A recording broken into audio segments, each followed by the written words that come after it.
Chapter 356. Everyone looked at each other, with a surprised expression on their faces. Gashley shook his head helplessly. Blackstar's choice of words was more polite, so he was not angry at being rejected.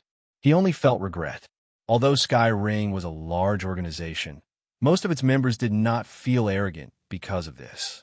Sky Ring was a proper mercenary organization that belonged to the lawful faction. They would not make enemies easily. Gashley felt that it was a pity. At this time, Han Xiao suddenly changed the topic and asked, Blackstar Mercenary has only been established for a month. Sky Ring is interested in us because we have the legendary ability to revive, right? Gashley did not hide it. He nodded and said, yes. Han Xiao smiled and said, although I don't want to join other mercenary organizations, I think we can reach another cooperation model. Sky Ring is such a big business, and there must be many dangerous missions. My team can accept the indirect employment of Sky Ring and replace the dangerous missions that can easily lose people. Gashley's eyes flickered. Even if he could not recruit Blackstar, it was not bad to reach a cooperation. The Sky Ring army had similar cooperation relationships with other mercenary groups. This was also Sky Ring's connections in the industry. There was a long list of these partners, which was equivalent to Sky Ring support. If they were in danger, they could ask these reliable partners for help at any time. The two discussed for a while and reached an agreement. Then, Gashley reported to the organization.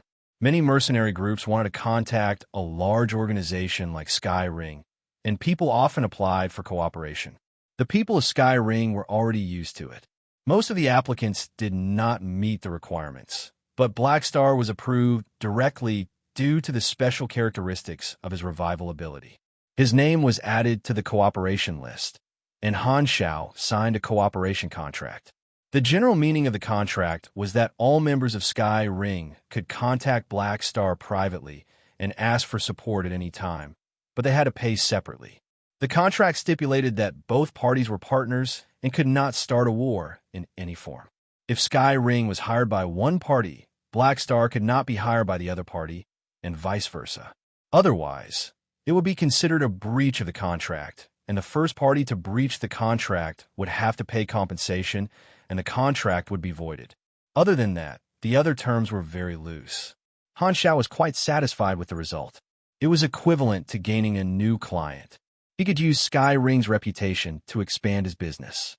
Sky Ring definitely did not lack battle opportunities, so his mercenary group would not lack work opportunities either.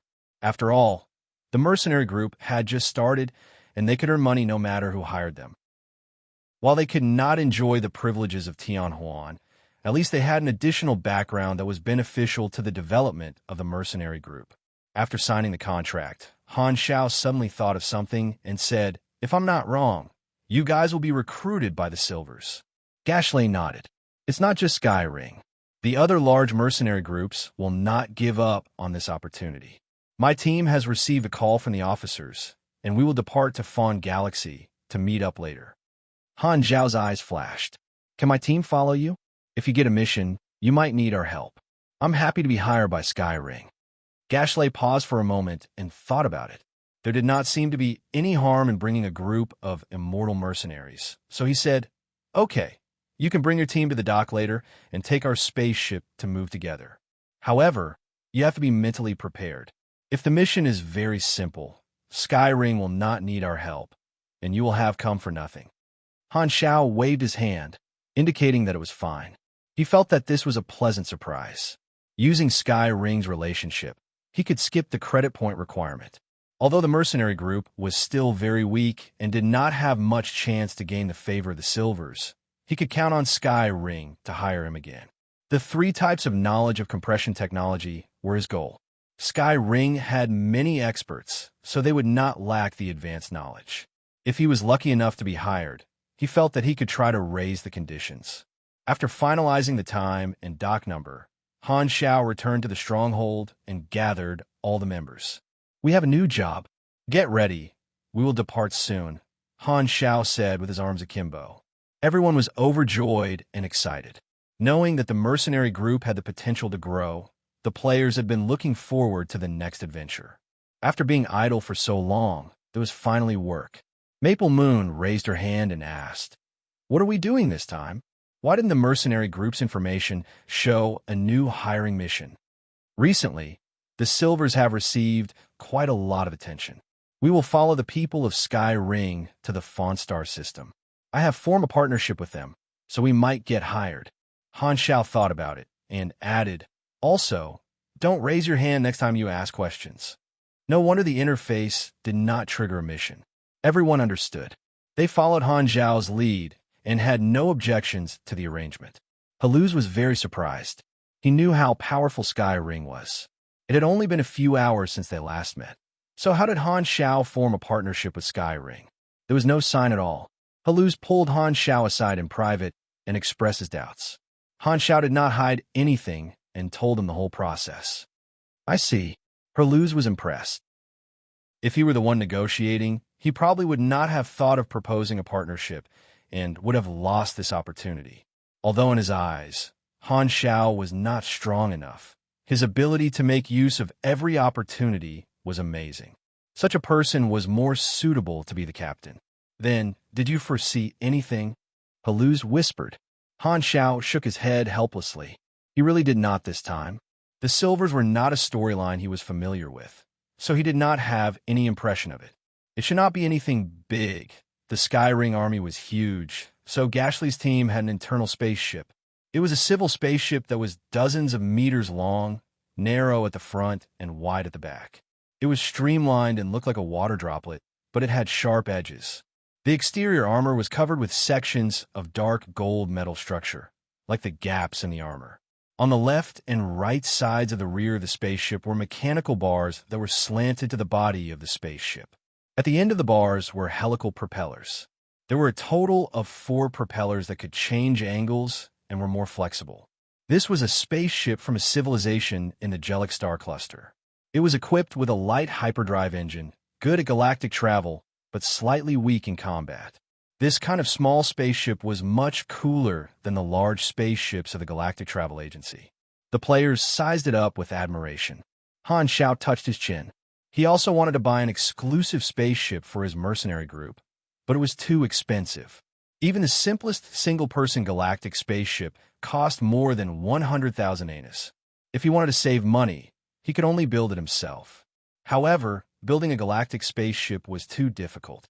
Engine, energy, armor adaptability, structure strength, probes, and so on required a lot of knowledge. He was far from being able to do it now. When it was time to meet up, the Sky Ring mercenaries arrived, and the group walked onto the spaceship. Gashley set the automatic route on the control panel. The spaceship left the dock and entered the outer vacuum with a shake. The rear thrusters emitted a golden light, and the spaceship gradually entered the hyperdrive state. The bright galaxy outside the window quickly blurred and finally turned into a pulling, glowing line that seemed to have an infinite length. It rushed into a teleportation stargate near Ubarely Hub. We can reach the Fawn Star system very quickly through the stargate. The Silver spaceship is stationed on Planet 12 in Star Zone 4. The journey will take about 12 days, Gashley said to the group. There were more than 80 people on the spaceship, so there was quite a lot of space. After the players allocated their rooms, they showed their initiative. They went to chat with the Sky Ring mercenaries. Han Xiao went to find Gashley. The two of them had just met today, so they mainly talked about the mission. However, Gashley did not know the specific details. He only knew that he was only one of the teams that had been summoned. The representative of Sky Ring this time was a 3-ring officer with the code name Ice Arcanist. A 3-ring officer was the backbone of the organization. They were basically all strong combatants with a strength of grade B. This Ice Arcanist was the leader of Sky Ring this time and had the authority to decide whether to hire Han Xiao or not. This codename sounded like a mage. Han Xiao had not come into contact with the mage class yet. The mage class was a class that was as difficult as the mechanic class. Furthermore, the enchantment ability could also strengthen mechanical equipment. Unfortunately, the Blue Star players only had Pugilist, Esper, and mechanic classes. After chatting for a while, Gashley went back to his room to rest.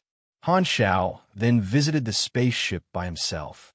He came to the living area of the spaceship and realized that there was a combat simulation room installed on the spaceship. It used virtual imaging technology to fool the senses of the user and simulated all kinds of enemies and environments to achieve the effect of combat training. Han Xiao operated the display and showed the scene inside. Perluse was waving the battleship's slicing blade and fighting with an endless stream of strange beasts. The silver-white flames were splashing everywhere like waves. Chapter 357. Perluse slashed left and right happily. Suddenly, the enemy disappeared, and Han Xiao opened the door and walked in. "Why did you come in?" Perluse asked with confusion. Han Xiao chuckled. "It's boring to train by yourself. Come, let's spar." After reaching grade B, he had not fought yet, so he was itching. He was a gentleman and would not bully the players for no reason. Coincidentally, Perluse was a veteran grade B, so it would be meaningful to spar with him. Sparring with this old grade B would make it easier for him to understand how strong he was. Only by knowing his strength would he have the confidence to seek death. Do things in the future. Spar. Perluse was speechless. He only had one thought in his mind. You? The grade of a super was different from the cup size. The difference between C and B was like the difference between the Earth and the Earth. It was completely unequal in terms of combat strength. It would only be called a spar if both sides were evenly matched. Perluse was not too willing. He was so strong, and he could easily hurt Han Xiao if they fought. However, thinking about it, Han Xiao's action was like the other members of the mercenary group. It should be called asking for guidance. Perluse suddenly understood. So, that's what it meant. The captain wanted to ask for guidance from him. No problem. Do you need to prepare anything? Perluse agreed generously with a relaxed expression. As the saying went, the one who was more capable would be the teacher. He was very happy to guide his friend. Furthermore, Han Xiao's safety was very important to him. If he could make Han Xiao stronger, he would be more at ease. Han Xiao did not stand on ceremony at all. He told Perluse to wait for a while and move boxes of mechanical equipment into the room. If he did not test all the weapons, he would not be able to face an opponent of the same grade. Initially, Perluse was very calm, but when he saw more and more weapons, his face started to twitch. When Han Xiao moved a prototype of an electromagnetic railgun in, he could not help but gasp. Hey, enough is enough. Under Perluse's protest, Han Xiao had no choice but to give up the idea of testing the upper limit of a grade B pugilist.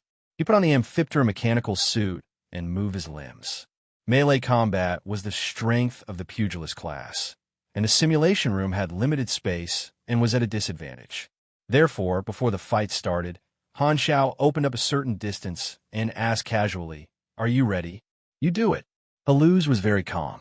There was no need to prepare when dealing with an enemy who was one grade lower. As soon as he said that, Han Xiao flipped his hands, and his leg armor slid open, revealing 2 electromagnetic pistols. He fired crazily, and the muzzle flashed with blue electric light. The sound was different from the sound of gunpowder, but it was a high-frequency, buzzing sound with electric current. The needle bullets with a faint blue light poured toward Perluse, who was not far away. The battleship's slicing blade was raised in time and blocked in front of him like a shield, making clanging sounds. Perluse's eyes changed slightly. Electromagnetic guns? The core ability of a mechanic was to create machines to fight. Being able to create electromagnetic guns meant that their attack power had reached a whole new level. The electromagnetic guns fired very quickly, and he almost could not react in time. Perluse did not dare be slow. Although he had energy to protect his body was his after all. He did not want to be focused on it all. Perluse did not know much about mechanics, but he knew that only high-grade mechanics could create more high-tech weapons. He was a little confused. Could a grade C mechanic create stable electromagnetic guns? Perluse approached with his blade raised. His speed was much faster than a sports car. As he closed the distance, Han Xiao slid around and maintained his distance. There were many guns hidden under the armor. Pistols, assault rifles, and sniper rifles were all replaced with electromagnetic guns, which were much more lethal. The effect of long-range kiting was even more disgusting. Perluse was indeed a grade B. His reaction was very fast, and the wide battleship slicing blade was suitable for blocking. Han Xiao fired hundreds of shots, but less than 5% of them hit. The damage was greatly reduced by the energy shield and strong bones of a pugilist, so only some superficial wounds were caused. Han Xiao then saw Helu's data interface. LV-98, Grade B pugilist, high in both strength and endurance. Half-tank pugilist. He really has a lot of talents, almost as many as me. Plus, their effects are all very strong. Wow, this guy also has a low-level luck glow. Han Xiao was very envious. According to Helu's description, he had been very lazy since he was young, but he had extraordinary talents. He never trained hard, and after more than 10 years of training, he still reached Grade B. Maybe this was talent. Han Xiao could not help but think that if Helu's did not die like in the original plot, he might have reached Grade. This is a stock with great potential. This thought flashed through his mind. As his strength increased, Han Xiao's brain worked faster. He could think about other problems while fighting without being distracted. This time, Helu's suddenly stopped and did not chase anymore. The silver-white flames suddenly expanded, then contracted and gathered in his palm, turning into a blinding silver-white light ball. Boom! Veins popped out on Helu's face, and he seemed to be having a hard time. He roared and pushed his palm out. The light ball suddenly shot out, and energy continuously flowed out from his palm. A blinding silver-white light wave shot out like a roaring dragon, and the light filled Han Xiao vision. Wow, a member of the Sun family. Han Xiao blocked with his hands. The next moment, the light wave hit his arms and sent him flying into the wall. The burst of light swallowed up his figure. As long as a pugilist learned the shockwave blast technique, they would be able to release waves. This was one of the pugilist's skill tree abilities, just like the mechanic's knowledge tree. It compressed energy into a ball, and its power depended on the energy level. The disadvantage was that it consumed a lot of energy. There was a difference between waves.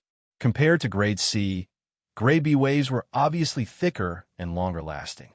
Even if Helu's lowered his energy output for fear of breaking through the simulation room's walls, the rapidly rising temperature in the room showed the power of this attack. This should be enough. No, why did I use this move? Helu's was shocked. He originally had the intention of teaching Han Xiao, but because he felt a slight threat during the battle, he subconsciously treated Han Xiao as a great enemy and used a powerful attack. He immediately regretted it. Energy waves of this intensity could even injure Grade C pugilists, let alone mechanics.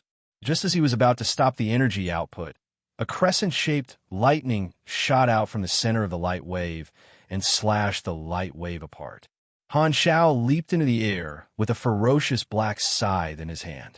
He descended and slashed down with the scythe. Electric snake tear. Helu's immediately raised his blade to block. The scythe created a storm of sparks on the battleship slicing blade, and the sound of metal rubbing against metal mixed with the sound of electricity. He stepped back and avoided the attack. He saw that Han Xiao, who had landed on the ground, had many parts of his body burned red by the light wave. White steam surrounded his body, and agile mechanical force electric snakes flowed all over his body. His energy reaction had risen to a shocking level. Han Xiao twisted his neck and joked, "That was close. I almost couldn't take it." Although he said so, his tone was calm and full of energy. There were no signs of him being injured at all. Helu's eyes widened. To be able to take an energy wave head-on without being injured and still be able to release such an aura, there was no way he was just a Grade C. "You're a Grade B super?" Helu's was stunned. "You were not this strong when you were in Sunil." Han Xiao shrugged and said, "I improved." It had only been a few days, and he had already improved beyond his grade. "Could it be that you're more talented than me?" Helu's was dumbfounded. He had always known that his endowment was very strong, although he was not proud of it. Seeing a super who was more talented than him now made him feel complicated. "Don't stop. We're not done yet." Han Xiao reached out and grabbed the equipment box beside him. There was a magnetic connection between the mechanical suit's palm and the box. The box seemed to be summoned and flew toward him.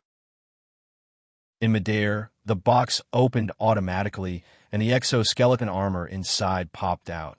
Following the position of the magnetic connection, it quickly floated over and covered Amphiptera. In the blink of an eye, it formed this siege mode of a metal giant. Another benefit of advanced electromagnetism was that by adjusting the magnetic force of different parts, the equipment could be connected automatically. There was no need to manually put on clothes anymore, which increased the speed of putting on the armor. Feeling the energy reaction from Han Xiao that made his heart tighten, Halu's expression became serious.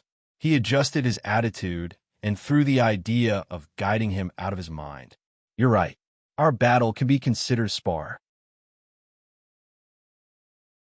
Chapter 358. After experiencing the convenience of the automatic assembly, Han Xiao could not help but sigh. Magnetic link is really good stuff. The exoskeleton armor was rough and ferocious. The thick and black alloy armor and the intertwined mechanical structure were very visually appealing. The assault form leaned towards strength and defense, moving like a train. The mechanical limbs were thick and equipped with a large number of power structures, giving an additional 10 points of strength and over 10,000 armor points. Advantages and disadvantages always came together. The disadvantage of the assault form was that it lowered agility.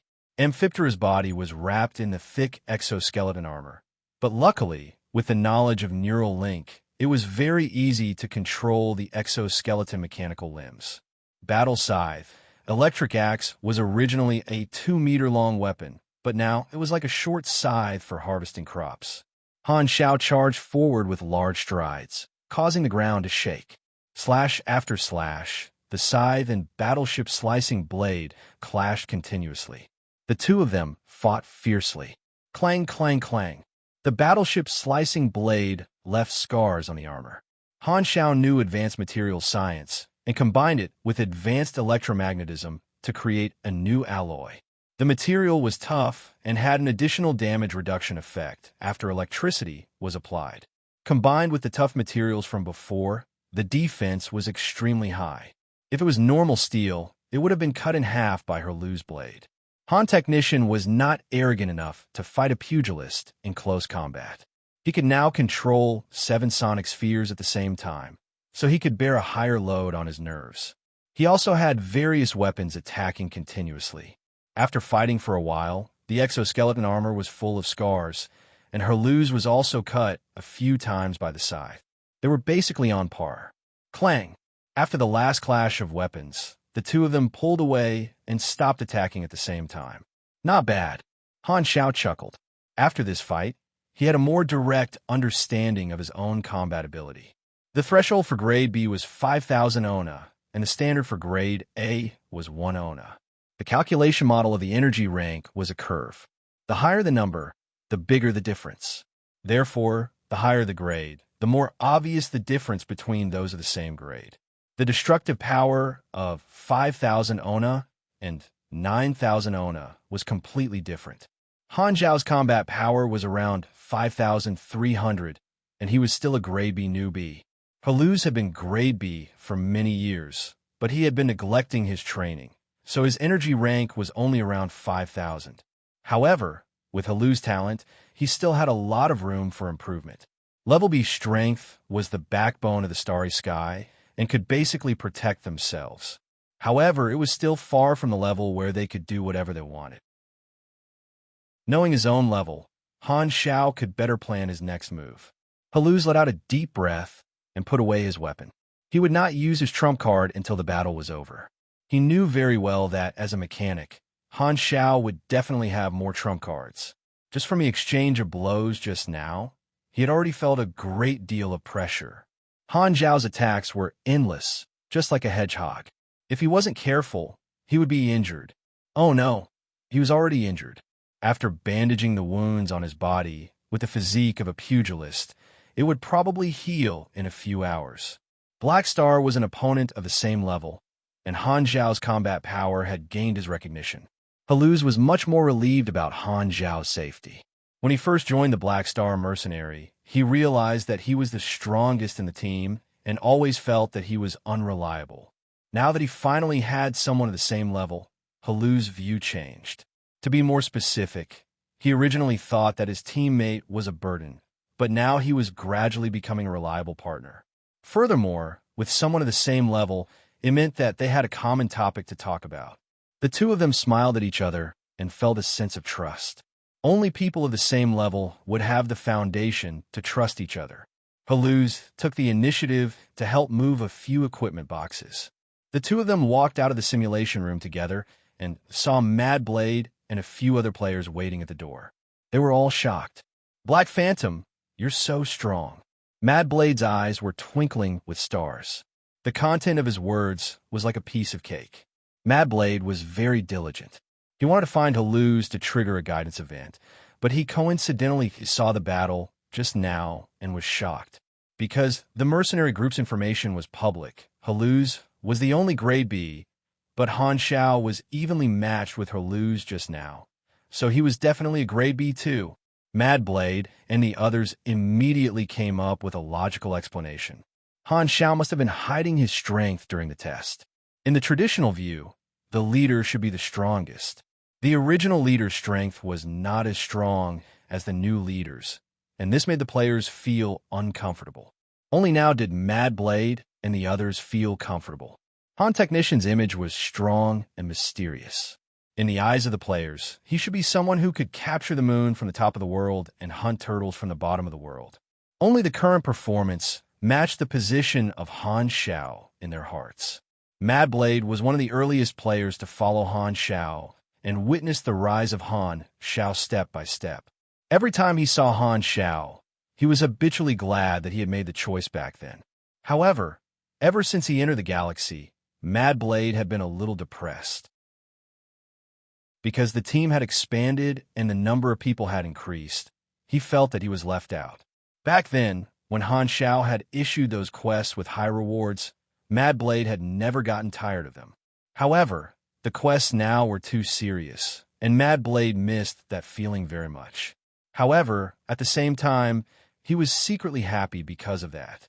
One had to know that no other players had seen those quests before. Even Hal, Maple Moon, and Pork Bun, the other three core members, did not know what Han Xiao was like in the past. Only he had tried it. It was a very interesting experience, and he often recalled it. Han Xiao raised his eyebrows and quietly moved a step to the side. He felt that the way Mad Blade looked at him was a little weird. "Who's Black Phantom?" Haluz did not react in time. Han Xiao waved his hand. "Don't mind it. That's my nickname on my mother planet." "Oh, I forgot. You're a famous person on your mother planet." Haluz secretly made up his mind to find out more about Han Xiao's past from his teammates. He was very interested. There was not much activity during the voyage. Other than sparring with Haluz occasionally, Han Xiao would chat with Gashley when he was free to learn about the history of the ring. Sometimes, they would talk about their experiences traveling the universe. Gashley was a veteran mercenary, and he had been to many places. When it came to bragging, he would often start with a phrase back in the day. In terms of talking, the great mechanic Han was never weak. In terms of knowledge, even 10 Gashleys combined could not compare to him. The two of them chatted happily and gradually became familiar with each other. Most of the regular mercenaries were more straightforward and liked to make friends. The players often communicated with the other ring mercenaries. When they talked about the standard armor of both parties, the ring mercenaries showed the effect of the ring armor. It was actually a product of compression technology. Pressing the triangular crystal on the chest, the simple and crude ring combat suit would fold and expand, turning into different complete forms. It was very beautiful. The Sunil soldier armor was instantly overshadowed, and the players were all shocked and envious. Seeing that the players were tempted by their resources, the ring mercenaries tried to lure the players in privately, promising that they would be able to get a set of ring armor for free if they joined a ring. As long as the recommendation was successful, the person who recommended it would also be rewarded. Headhunting was a common activity in the mercenary industry. The atmosphere was very free. Many of the ring mercenaries originally belonged to other mercenary groups, but were headhunted by the better treatment. However, the players did not fall for this at all. Being tempted did not mean being swayed. They were still waiting for more good things to appear in the mercenary group store. Perhaps one day, the Black Star store would also have ring armor, so they were not in a hurry at all. These players trusted Han Xiao very much. The private invitations were all rejected, and the ring mercenaries were very surprised. They did not expect the mercenaries under Black Star to be so loyal. Han Xiao learned about this from Port Bun and was in a good mood. The cohesion of the faction was slowly forming, and this group of players had the style of a backbone. At the same time, in a certain asteroid belt in the Fonstar system, a few scavenger spaceships moved stealthily, maintaining the information interference force field and stealth state. It was the scavenger organization that attacked the Silvers.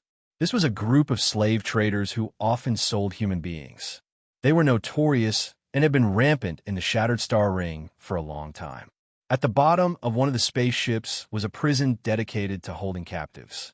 This group of scavenger had done this several times before attacking the Silvers.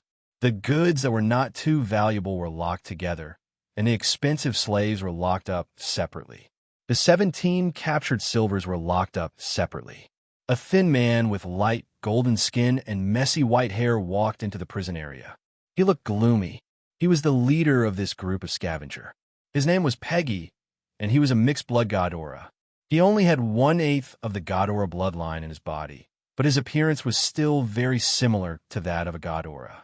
This showed the dominance of Godora genes. The difference was that there were thin scales on his skin, and his eyes were vertical like the eyes of a snake. He also had some kind of snake genes. As soon as they saw him, the prisoners in a large prison cell became agitated and shouted, "Let me out! I'm an exploration team member of the Holy Stone Civilization. How dare you capture me? Let me go immediately, or I will." Who are you going to sell us to? Chapter 359. The Shattered Star Ring was filled with thugs, and visitors from other star fields were rarely seen. However, there were still some people who knew that there was a tiger in the mountain and went there. Peggy interrogated 11 people in a row, and the results were more or less the same. These Silvers were travelers who wanted to go to the edge of the visible universe to see it with their own eyes. The Shattered Star Ring was one of the edges of the visible universe, and they were unfortunately robbed by Peggy. He walked into the next cell. The Silver inside was a bit different. The prisoners in the other cells would at least tremble when they heard the door open, but this person was very calm and did not move at all. It was as if he was not a prisoner, but a VIP of this ship. "You're the leader?" This Silver spoke first with a calm tone. "I'm willing to spend money to buy my freedom. You can name the price." "I'm not interested." Peggy was expressionless. His spaceship maintained a message isolation to prevent being remotely located. To avoid risks, he would not let the captives use the communicator before it was safe. He waved his hand, and his subordinates came forward to check the Silver's body. This Silver struggled violently and yelled, "I have a lot of money. Aren't you selling slaves for money?" Suddenly, one of the scavenger's subordinates found something. He tore open the Silver's clothes and took out a black bead from the inner lining. This Silver was instantly agitated.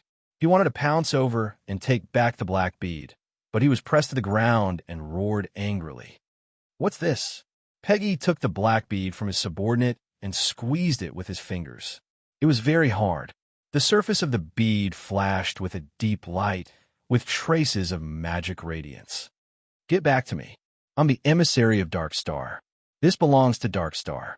If you dare to take it away, you'll definitely bring destruction and death." This person roared. "Dark Star?" Peggy sneered. "You did your homework well. An outsider far away in the sea of star spirits actually knows that there's a Dark Star organization in the Shattered Star Ring, but you're just a Silver passing by. Even I, a mixed-blood Godora, didn't join Dark Star, and you still want to scare me? Do you think I'm easy to fool?" Peggy regarded the Dark Star as a great pioneer of liberation. He had always wanted to join, but because the Dark Star was too mysterious, he did not have the chance to come in contact with it, which was a pity. If Dark Star gave the order, he was willing to lay down his life. The Silvers were far away in the sea of star spirits, so how could they have anything to do with Dark Star? How could he have grabbed the so-called emissary? How could there be such a coincidence? It was nothing more than a scare tactic. Peggy had seen too many of them. Seeing how nervous you are, this bead should be a treasure. I'll take it. Peggy put away the bead and planned to find someone to appraise it when he had time. He left the cell with his men and closed the door. Outside the door, the subordinate licked his lips and said with a greedy face, "There has never been a silver in the slave market of the shattered star ring before. We'll definitely be able to sell them for a good price. We made a fortune this time." "Boss, who are we selling them to?" "I've contacted the client," Peggy said. "We're going to Floating Dragon Island." The subordinate's eyes widened. "That's that lord's territory. The client this time is that guy's subordinate. He's very willing to pay." Peggy's lips curled up, and he walked away with a gloomy smile. In the cell, the silver was furious. He cursed, "Damn scavenger." Luckily, the secret message bead needs a password to open. They can't take out the things inside. Star Zone 4, Planet Fawn 122. This was an ownerless planet without any civilization. The Silvers who issued the mission stayed here. A large number of mercenary spaceships arrived on this deserted planet. All kinds of spaceships formed a formation, and in the middle was the Silver's travel spaceship. Gashly's spaceship slowly landed. Han Shao and the others walked out and looked around. The formation was filled with people. Most of them were mercenaries in groups. The mission of the Silvers had attracted many famous mercenaries in the Shattered Star Ring. Gashley led them to find the main force and came to a larger spaceship. Hundreds of Ring mercenaries gathered there. Han Shao looked up. This spaceship also had the symbol of the ring engraved on it. "You're finally here." A tall woman in a blue hooded robe walked over. Third Circle Officer, Ice Mage. Her real name was Goa. She was the leader of the ring this time. She had light blue long hair, tall facial features, a cold temperament, and a hollow voice like ice. She was a mage. Although Han Shao could not feel the surging magic waves on her, he could feel the coldness coming from her. "Looks like she's a mage who specializes in the ice element," Han Shao thought. The mage class was the same as the mechanic class. They had a lot of knowledge in many styles. Ice mages were very difficult to deal with. All kinds of slow, freeze, and stiff skills were very annoying. Goa glanced at Gashley and saw Han Shao and the others beside him. She frowned and asked, "Who are they?" "Black Star Mercenary," Gashley said. "We just reached a cooperation agreement. They're here to help." "Never heard of them." Goa shook her head. Han Shao did not mind. The Black Star Mercenary's fame was only in Ubarely Hub. Compared to the Ring, his mercenary group was indeed not that impressive. Goa thought they were just a bunch of followers. Suddenly, her heart skipped a beat. The senses of a mage reminded her that she had met someone strong. She was shocked. Only then did she seriously size up Han Shao and the others. She realized that two of them had very active cell energy. Two Grade B supers. Goa's eyes changed slightly. Although Grade B supers were more common, they were not as common as cabbages. Even in the rings, Grade B supers were at least third ring officers, and this mercenary group with only a few dozen people had two Grade B supers. The ratio was very high. She was the only Grade B in this team. The high-end combat power here was not even comparable to this mercenary group. Goa looked away and said, "The Silvers hired many mercenaries, so they don't lack combat power. However, the situation is not good now. Since everyone is here, let's go over first. We'll talk on the way." They walked toward the Silver spaceship, and Goa introduced the current situation. The Silvers spent a lot of money to hire mercenaries to save their captured companions. They were indeed very generous. However, the mercenaries did not leave for a long time, so they were stuck at an awkward stage. No one knew the enemy's location, and the scavengers who attacked the Silvers were nowhere to be found. Therefore, no matter how many mercenaries gathered, it was useless. This kind of mission with a lack of information was very troublesome. The mercenaries used all kinds of detection methods, but the scavengers had turned on the information block. They could not locate them, and they did not leave many clues when they committed the crime. Even if they knew that the scavengers had to sell the stolen goods, they did not know where they would go. If this dragged on, their people would be sold. The surviving Silvers were very anxious and released a new request. If they could provide effective location information, they would give a generous bonus. Other than us, Blades and Purple Gold's people are here too.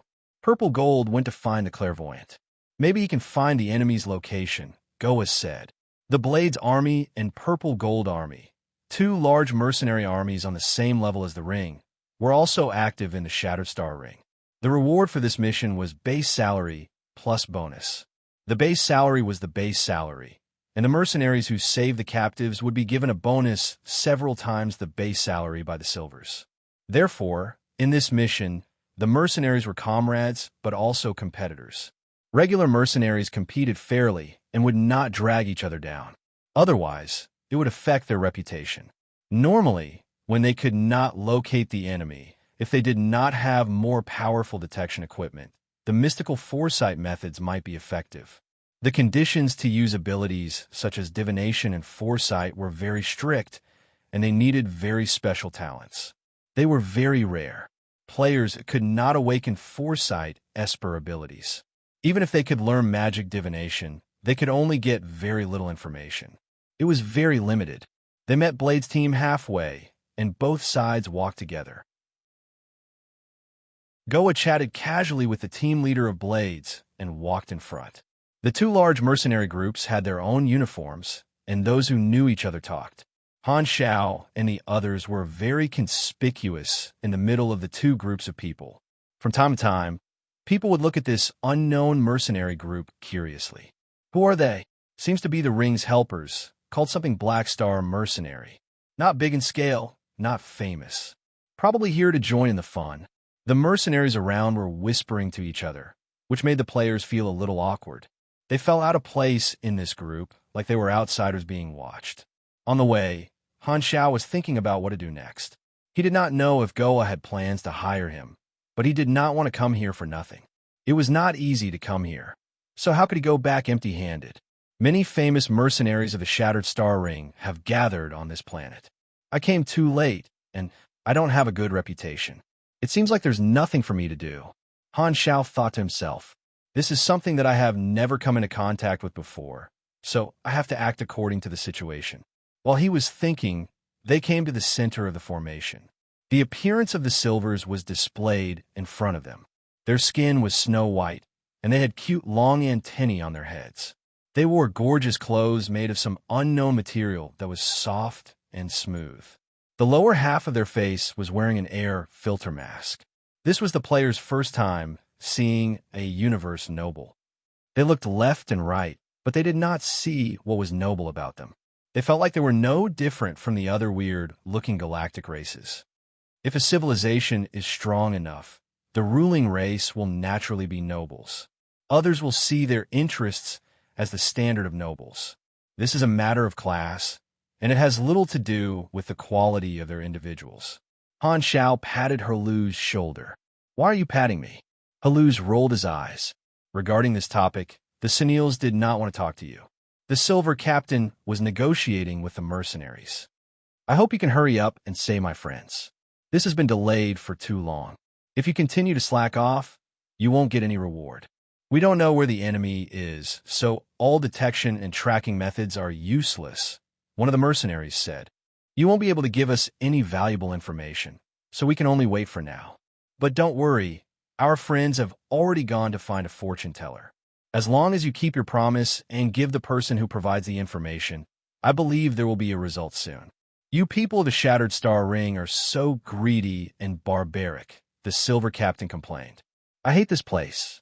No matter what, I just want results. Money is not a problem. Whoosh whoosh. Chapter 360. The fortune teller held the crystal ball and chanted. The silvers and the mercenaries watched from the side with their eyes wide open. Is divination useful? Herluz could not help but ask. Would divination be able to lock onto a target that all kinds of detection devices could not find?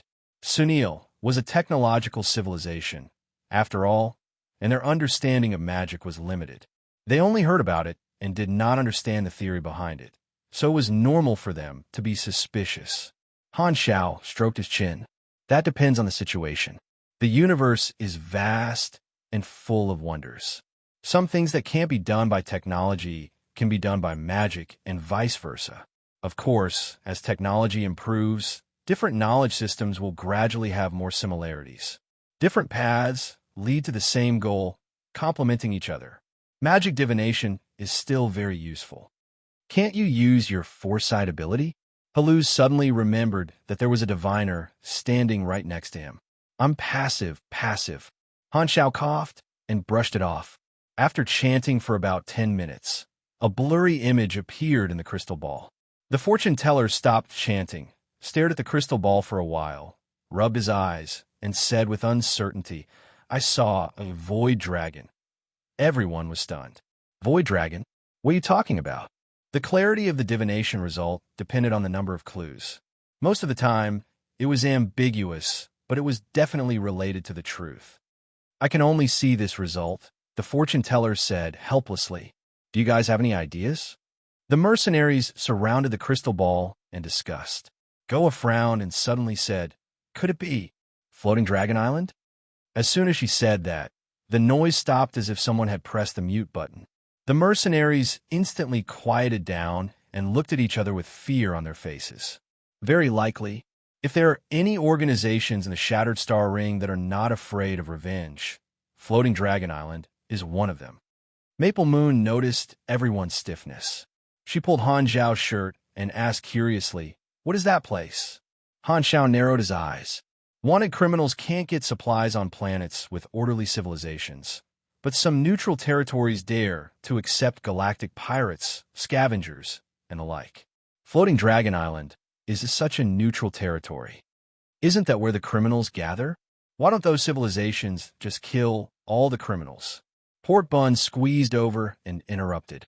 Not pursuing past crimes in neutral territories is a tacit agreement between the civilizations of the Shattered Star Ring.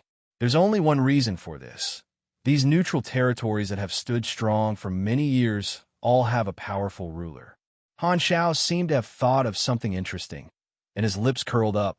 The master of Floating Dragon Island is a super beyond calamity grade. Beyond the calamity grade?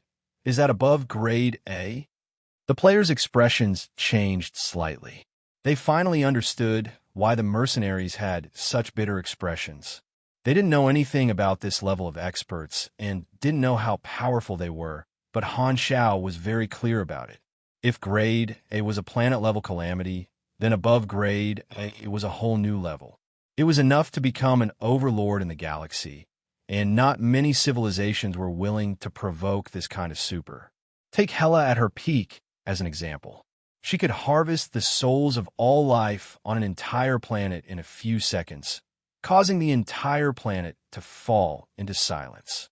When an individual's strength reached such a level, they no longer needed to fear many rules.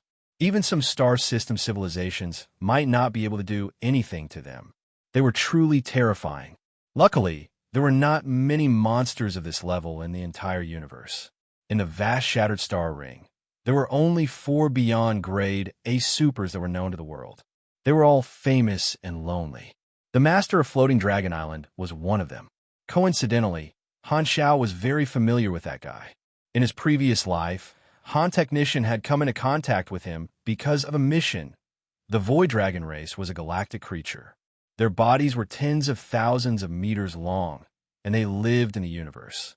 The ubiquitous dark energy was like a medium, just like how air was to humans and water was to fish. The body of the Void Dragon race contained a special power. When they died, their bodies would turn into ice shards and dust, leaving only a huge skeleton floating in the universe, turning into a comet. When their lifespan was about to end, the Void Dragon race would wait for death beside the bodies of their companions, thus forming a comet-shaped burial ground. Floating Dragon Island was a huge burial ground. It was rumored that it contained 24 void dragon skeletons, which were captured by the current master and embedded into the surface of a desolate planet. Then the master used his great power to tear off the continental plate and installed all kinds of anti-gravity stabilizers, ecological maintenance devices, and so on to maintain interstellar travel, turning it into the current Floating Dragon Island. Thinking back, when Han Xiao learned about this, other than being shocked, the biggest feeling he had was rich people were really capricious. Everyone thought about it. According to the divination results, the scavengers were most likely going to Floating Dragon Island to sell their loot.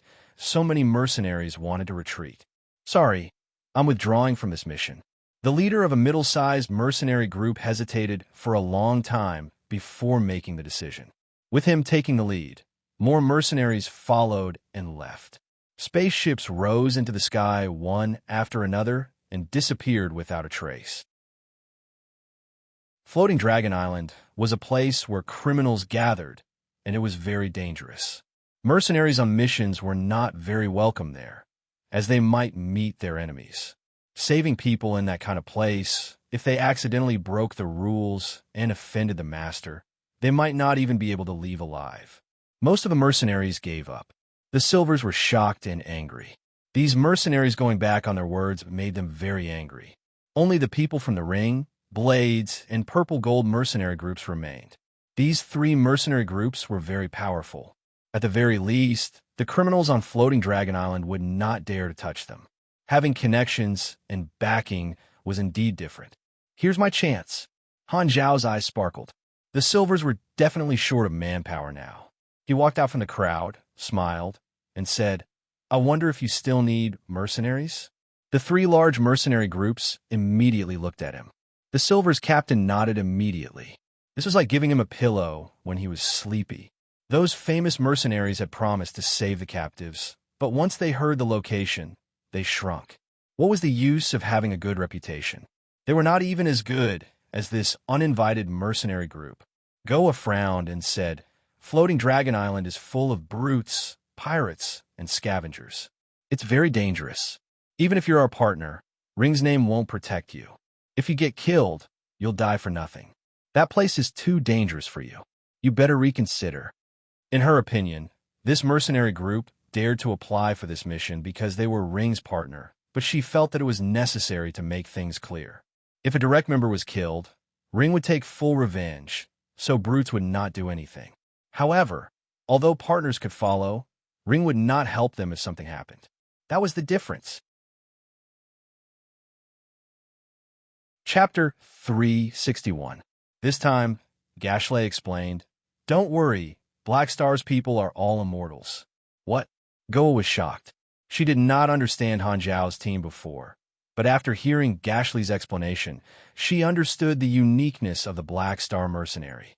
She murmured, "A bunch of immortals. No wonder they are qualified to be Ring's partners." This time, she did not try to persuade him anymore. Han Zhao suddenly had an idea and said, "We only know that Floating Dragon Island is the location, but we don't know the identity of the scavenger or who he made a deal with. It will be like looking for a needle in a haystack. Do you have any other ideas?" The Purple Gold Army clairvoyant shook his head, indicating that his divination could not find such a detailed thing. Han Zhao was relieved. He coughed and pretended to say, "I'm also a clairvoyant. I just felt something and found some new clues." Everyone was surprised and looked over. Han Zhao remembered that he had the Destiny's Child character summon card, and he still had 5 chances to use it. He asked, "If I provide reliable information, will there be any rewards?" The Silver Captain nodded. "Of course. I want to specify a reward. What do you want?" "Mechanic advancement knowledge," Han Zhao said with a smile. This was a good chance to ask for something. The Silvers discussed for a while and agreed to Han Zhao's request. In the sea of star spirits, advancement knowledge was not that precious. It was basically a common item, and they could send it over just by talking to their friends. It did not even cost them money. After getting the confirmation, Han Zhao used the Destiny's Child card. His vision changed, and he entered a blurry scene. He saw some fragments. After a while, his vision returned to normal. The Destiny's Child ability was very powerful. Han Zhao already knew the general appearance of the customer. He should be able to find a target by following the clues. He reported the information, and the Silvers sent the designated advancement knowledge to his communicator. Han Zhao learned it directly with his potential points, and the new knowledge entered his mind. You have learned instant dismantle and reassemble. This is the difference. Han Zhao could not help but sigh. The knowledge that he could not learn in the Shattered Star Ring could be easily learned by the Silvers. This was the difference between civilizations. He almost wanted to kidnap these silvers. However, it was just a thought, and he quickly discarded this suicidal thought. Now that he had the foundation of a faction, he did not want to become a fugitive who was hunted down everywhere. After completing the employment procedures, Han Xiao asked for the compression technology and the other two advanced knowledges. Seeing that Han Xiao was the leader, the silvers all agreed. It was common for supers to ask for new knowledges. A mission was triggered on the interface. The basic reward was one of the compressed technology knowledge. If he successfully rescued the hostages, he would be able to obtain another piece of knowledge. He would be rewarded with more than 4 million experience points and some additional monetary rewards. As for the players, their only reward was money. After settling everything, there was no time to lose. Han Xiao and the others boarded the spaceship and followed the 3 mercenary groups to Floating Dragon Island. Shattered Star Ring, Unknown Area, Dark Star Base, Video Conference Room. The upper echelons of the Dark Star organization had an emergency meeting. The carrier this time was robbed. Did Ghidorah discover our plan? No, this is just an accident. The carrier they chose this time was a silver, and the one who robbed him was a slave trader. That's good. According to the intelligence, the location seems to be Floating Dragon Island. What should we do? Send someone to rob the slave that was bought, find the carrier, and retrieve the goods. Outsiders don't have the password, so they won't be able to take out the mutation source and super gene extractor. These 2 things cost the organization a lot of money. We can't afford to lose them. Then who should we send to carry out the mission? This is a serious matter. Let Ashes go. Ever since he officially joined Darkstar, he has never failed. Not long after, a stealth spaceship left Darkstar Base and flew toward Floating Dragon Island. Only 15 silvers? They were already very close to Floating Dragon Island. Peggy contacted the customer again and learned of the other party's new request. There were 17 silvers on the spaceship, and there were still 2 that had not been sold. He thought about it and asked his subordinates to bring the 2 silvers up. One of them was the carrier who called himself the Messenger of Darkstar. In front of the cabin door on the side of the spaceship, the 2 silvers knelt in front of Peggy. The scavengers surrounded the 2 of them and looked like they were waiting for a good show. "Open the door," Peggy said. His subordinate opened the inner cabin door, and the outer cabin door was closed. The 2 silvers saw this and guessed what the scavengers were going to do. They were shocked and started to struggle violently, but they were held down tightly. Peggy nodded, and the other silver was pushed out of the inner cabin door. Then, the inner cabin door closed, and the outer cabin door opened. This silver's body was exposed to the vacuum, and he slowly floated out. His eyes were wide open, and he struggled for a while. The organs in his body were broken, and he died a horrible death. Ha! The scavengers saw this through the window and laughed. This was the scavengers' entertainment. The delivery silver panicked and said, "Aren't you going to sell me? I'm worth a lot of money. I have a lot of money to redeem myself. Why do you want to kill me?" Peggy's eyes were gloomy, and his face was twisted. "You're my goods. I can do whatever I want with you. I hate people bargaining with me, and I hate you superior races even more. Every time I see people like you, it reminds me of pure-blooded Ghidorah bastards. All arrogant people deserve to die." Then he waved his hand, and his subordinate repeated the action and threw this silver out. He died quickly in the vacuum. Then the spaceship accelerated and left this area. Only the 2 silver bodies floated in the cold space. At the same time, in another direction, the mercenary group spaceship was about to land on Floating Dragon Island. This was a continental plate sailing in the universe, like an interstellar island. There were many stabilizers and thrusters at the bottom. A translucent cover covered the entire floating island, maintaining the atmosphere and gravity. The architectural style of Floating Dragon Island was rough, forming a city. Looking down from above, it looked like a giant dragon spreading its wings. Many mechanical excavators were fixed on the ground, and drills were used to collect the void dragon bones underground. This was a very expensive material. Countless ferocious-looking modified spaceships with different logos were docked at the dock. They were all the spaceships of scavengers and space pirates. Among them, There were many notorious criminals, such as great pirates and scavengers with a bounty of more than 100,000. The mercenary group's spaceship landed successfully. After the procedures were completed, they walked into the city together. There were extremely stubborn criminals everywhere on the streets. The three mercenary groups were all wearing uniforms, which attracted a lot of attention. They attracted the attention of countless criminals. The air was filled with hostility, making one's hair stand on end.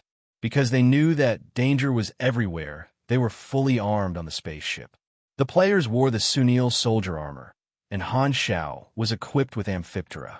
The three mercenary groups had a wide range of businesses and had many enemies. Although these people looked at them with hatred, they were afraid of the reputation of the three mercenary groups and did not act rashly. However, Han Xiao and the others, who obviously did not belong to the three mercenary groups, attracted more attention. Haluz frowned and said, "Black Star, I can feel the gazes of at least 3 supers of the same level. They're looking at us as if they want to eat us." Han Xiao laughed. "Of course. We are walking together with ring, blades, and purple gold. Those brutes will naturally turn their attention to us. Look, those guys are examples." Looking in the direction of the finger, a group of galactic pirates leaned against the wall and pointed at them. Their eyes were filled with hostility. The pirate leader spat out a mouthful of thick phlegm, which stuck to Maple Moon's armor at the edge of the group. "Then, aren't we in more danger?" Haluz was shocked. "Do you know what it means to make the best use of everything?" Han Xiao laughed. Before Haluz could react, Han Xiao suddenly bent his legs and charged toward the group of galactic pirates. Without a word, he extended his scythe and slashed. The group of pirates did not expect this and immediately fired.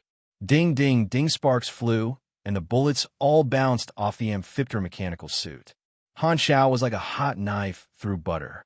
With a horizontal slash of his scythe, for pirates were cut in half. Blood splattered on the ground. "You're looking for death." The pirate leader was beside him. He was enraged. He took out an axe enchanted with flames and slashed it over. He was a grade C pugilist. Han Xiao clenched his fist, and the axe was tightly held, unable to move an inch. He swung his scythe, and the scythe turned into a magnetic chain electric blade, binding the pirate leader's body like a whip. He directly activated Flaming Will, and the scythe shrunk. Swoosh! The pirate leader's health bar was instantly emptied. He did not even make a sound before he was cut into pieces. Haluz was dumbfounded. Chapter 362. As a neutral territory, Floating Dragon Island did not only have criminals, but also some residents, workers, and the ruler's security force called the Dragon Guards. There were all kinds of people there, but no matter who they were, they had to pay taxes to the ruler. No one dared to break the rules, which represented their respect for the ruler. Floating Dragon Island was a typical low-security area where violence was allowed. As long as the residents, workers, and houses were not destroyed, the Dragon Guards did not care about outsiders killing each other at all. The atmosphere here was ostentatious, wanton, and barbaric. The city was not organized in a proper manner and was scattered all over the place. There was no sun or moon in the sky, and only the lights of the city illuminated the floating island. It was filled with a mixture of darkness and magnificence, as if it was a place for a grand gathering. It was a riot of colors, like a glass of red and black liquor. The villains liked this place not only because it was a neutral supply ground, but also because of the rules there. As long as they did not cross the bottom line of the Dragon Guards, they could use violence to their heart's content. In this place, killing and being killed did not seem to be a big deal. Han Zhao's sudden outburst caused a chain reaction. The sound of machinery clacking could be heard, and all the villains on the street raised their guns and aimed at him. Their faces were ferocious, and they were ready to swarm him at any moment.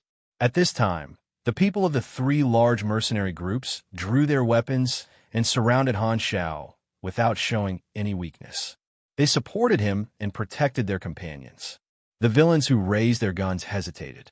They put away their weapons and backed away unwillingly. other than not wanting to provoke the three large mercenary groups. The Dragon Guards were about to appear if the fight was too intense. Under the ferocious gazes of the villains from all directions, the mercenary team of several hundred people walked past this street. Only then did they put away their weapons and continue forward with calm expressions.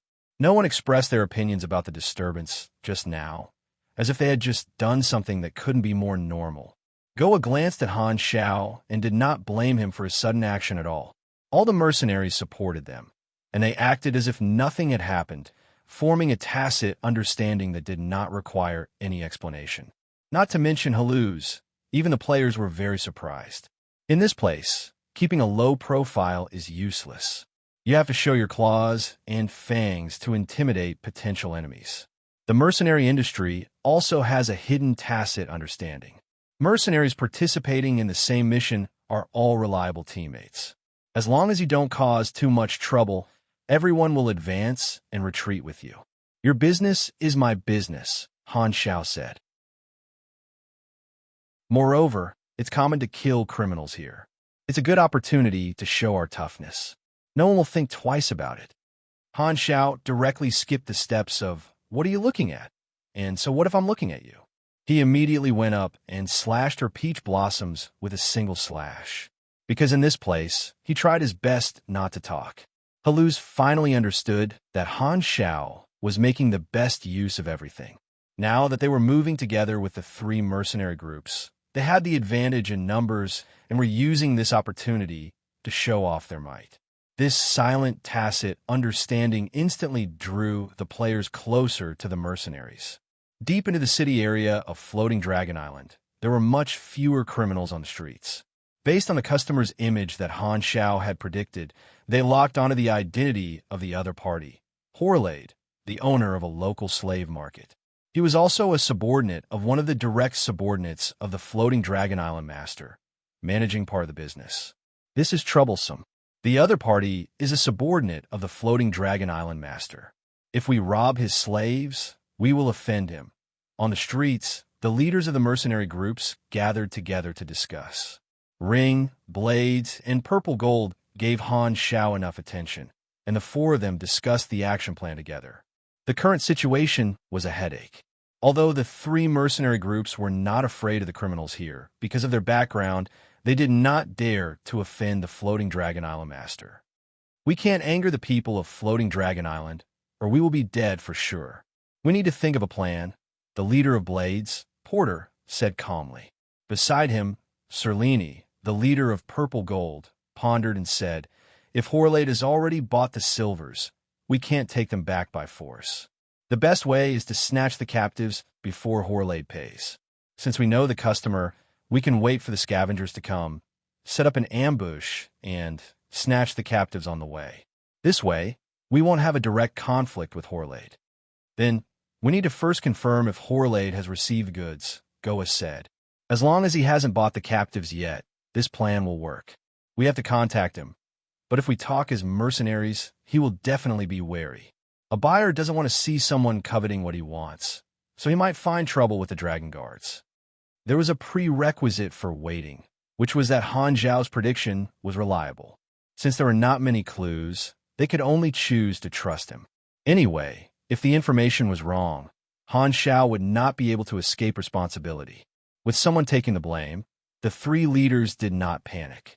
Han Xiao volunteered. "I have a lot of experience, so I can pretend to be a buyer and test him." The three leaders felt that it was a good idea and came up with a simple plan. Han Xiao put on the simulation mask, took off his mechanical suit, and put on an outfit. He looked like a galactic captain, belonging to the middle class. This kind of customer was very common. The slave market had a different kind of scenery. At least it was connected to the galaxy, and it was not dirty or messy. Instead, it was luxurious and exquisite. There were many written information about slaves for people to choose from. Floating Dragon Island itself had a slave middleman who bought slaves from scavengers and sold them to big customers. "I want to buy some slaves." As soon as he entered the market, Han Xiao expressed his intentions and pretended to be a normal customer. A fierce-looking worker greeted him with a smile and introduced him to the slaves of different races. There were many different kinds of slaves. After listening for a while, Han Xiao pretended to be dissatisfied and said, "I don't want those bulky, deformed ones, nor do I want those cheap, low-level slaves. I want to see the rare breeds you have here. Don't you have any good products here?" This time, a short and skinny guy walked over from the side. He was wearing luxurious clothes and had many luxurious accessories on his fingers and neck. He smiled and said, "Hee, of course I have good things here." "Who are you?" Han Xiao asked. "Horlade, the manager of this slave market. Trust me, the things here will definitely meet your requirements." Horlade did not doubt him and was very enthusiastic toward the customer. Han Xiao sized him up and nodded. Seeing Horlade's hand gesture to follow him, he followed. The two of them took the elevator down to the ground floor. After the door opened, there was a winding white corridor. There was a pure white alloy door at every distance in the corridor, and there was a window on the door. Walking forward, Han Xiao realized that behind the door was a single cell. It was white inside, very clean, and different creatures were locked inside. "Please allow me to introduce you to these high-quality slaves," Horlade said with a confident smile. Han Xiao nodded occasionally and observed the slaves in each cell. Most of them were numb, and some were scratching the wall angrily. Many of them were supers. The slaves here were more expensive and rare. Soon, they reached the end of the corridor. There were almost 100 cells without any silvers. Horlade stopped the introduction and asked, "Who do you like?" Han Xiao coughed and pretended to ask, "Are there any other goods?" "Haha, looks like you're a picky customer. I like challenges." Horlade laughed exaggeratedly and snapped his fingers. "There's one last good thing. She can definitely meet your requirements." The wall at the end opened, revealing a new space with a new cell inside. Seeing this, Han Xiao was relieved. There was only one cell, so it did not seem to be a silver. The captives had not arrived at Floating Dragon Island yet. He walked forward and looked at the window curiously. Suddenly, he stopped breathing. It was a completely subconscious reaction. There was a woman locked inside, and her beauty was unbelievable. From a human's point of view, this was an almost perfect face. Han Technician was stunned at first sight. This woman looked very young. She had long hair wrapped in blurry stardust. Her temperament was very fairy-like. Her appearance was that of a normal galaxy human. She was wearing heavy alloy shackles all over her body. These shackles were specially made for supers. The material used could slow down energy to a certain extent, making it difficult to mobilize, thus reducing the explosive power of supers. She was wearing a self-destruct collar on her neck. Any movement would blow her head up. However, this woman was very calm, different from the other slaves. She was neither numb nor angry. She sat in the corner with her eyes closed, very relaxed, and did not care about her situation at all.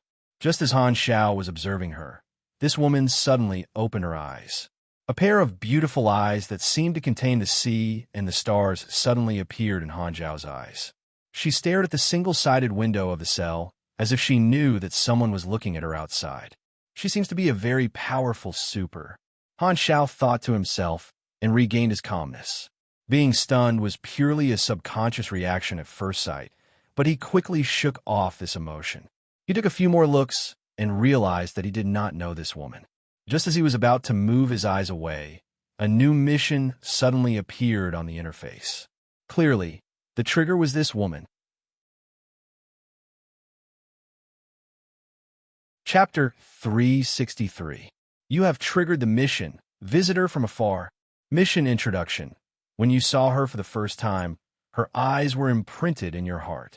They were like a hazy fog, a dark well, a deep abyss. A voice sounded in your heart, telling you that you wanted to take this woman away. Mission requirements. Rescue her from the slave market, keep her by your side, and keep her by your side for 6 days. Mission completed. Reward. 1,800,000 experience and an unknown reward. Is this mission introduction going to be a text adventure game? Han Xiao felt goosebumps all over his body and was speechless. This woman was definitely not simple. He had never seen this character in his previous life, so he had no impression of her at all. Maybe no players had discovered her before. So she was a hidden character that had not been exposed. What's so special about her? Han Xiao asked curiously. The projector shows that her body structure is not that of an ordinary universe race, Horlade said. Her body contains the bloodline of some ancient creature.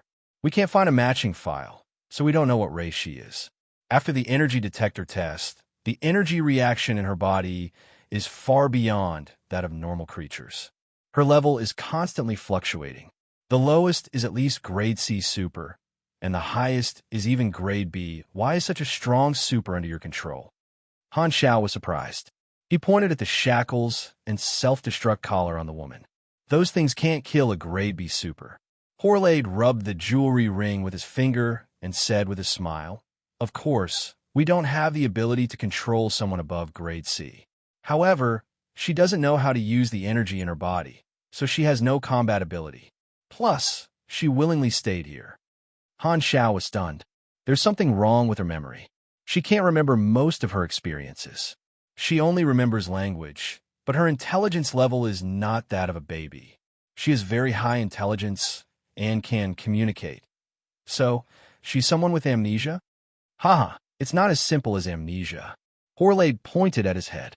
Normal people with amnesia will feel panic and curiosity about their identity and environment. However, her thinking is very strange. She doesn't have the curiosity or impulse to find out who she is, why she's here, or what she wants to do. She doesn't panic because she has no memory. She's like a person who's half awake, peacefully staying here without any thoughts of searching for a memory. Her life form is very special. She doesn't seem to have any instincts or desires. She doesn't need to eat or excrete. What a special individual. Han Zhao's eyes flashed. The stranger this woman was, the greater the secret she was hiding. He couldn't help but be curious. What's her name? I gave her a name, Arosia Sisalama Doniers. There were 50 to 60 words in this list of names. Horlade mumbled for a while before he finished. I usually call her Arosia for short. The corners of Han Zhao's eyes twitched. You're so poisonous. Why did you come up with such a long name? Did you have nothing better to do? Or is it that you, a black-hearted merchant who sells slaves, possess the legendary golden Chinibu soul? This sudden quest gave a considerable amount of experience, and there was also an unknown reward. To a certain extent, the reward was proportional to the difficulty. Han Xiao decided to give a try. Since he couldn't rob her, he would buy her with money. Han Xiao asked, "How much is she selling for?" Horlade put on the smile of a businessman. "Not expensive, only 300,000 anus. Goodbye." Han Xiao turned around and left expressionlessly. You want to learn from me? Why do you have to make things difficult for me? Horlade hurriedly chased after him and yelled, "We can negotiate if you think it's too expensive. How about 200,000? 100,000? 50,000? Okay, I'll take a loss. I'll sell her to you at least 10,000.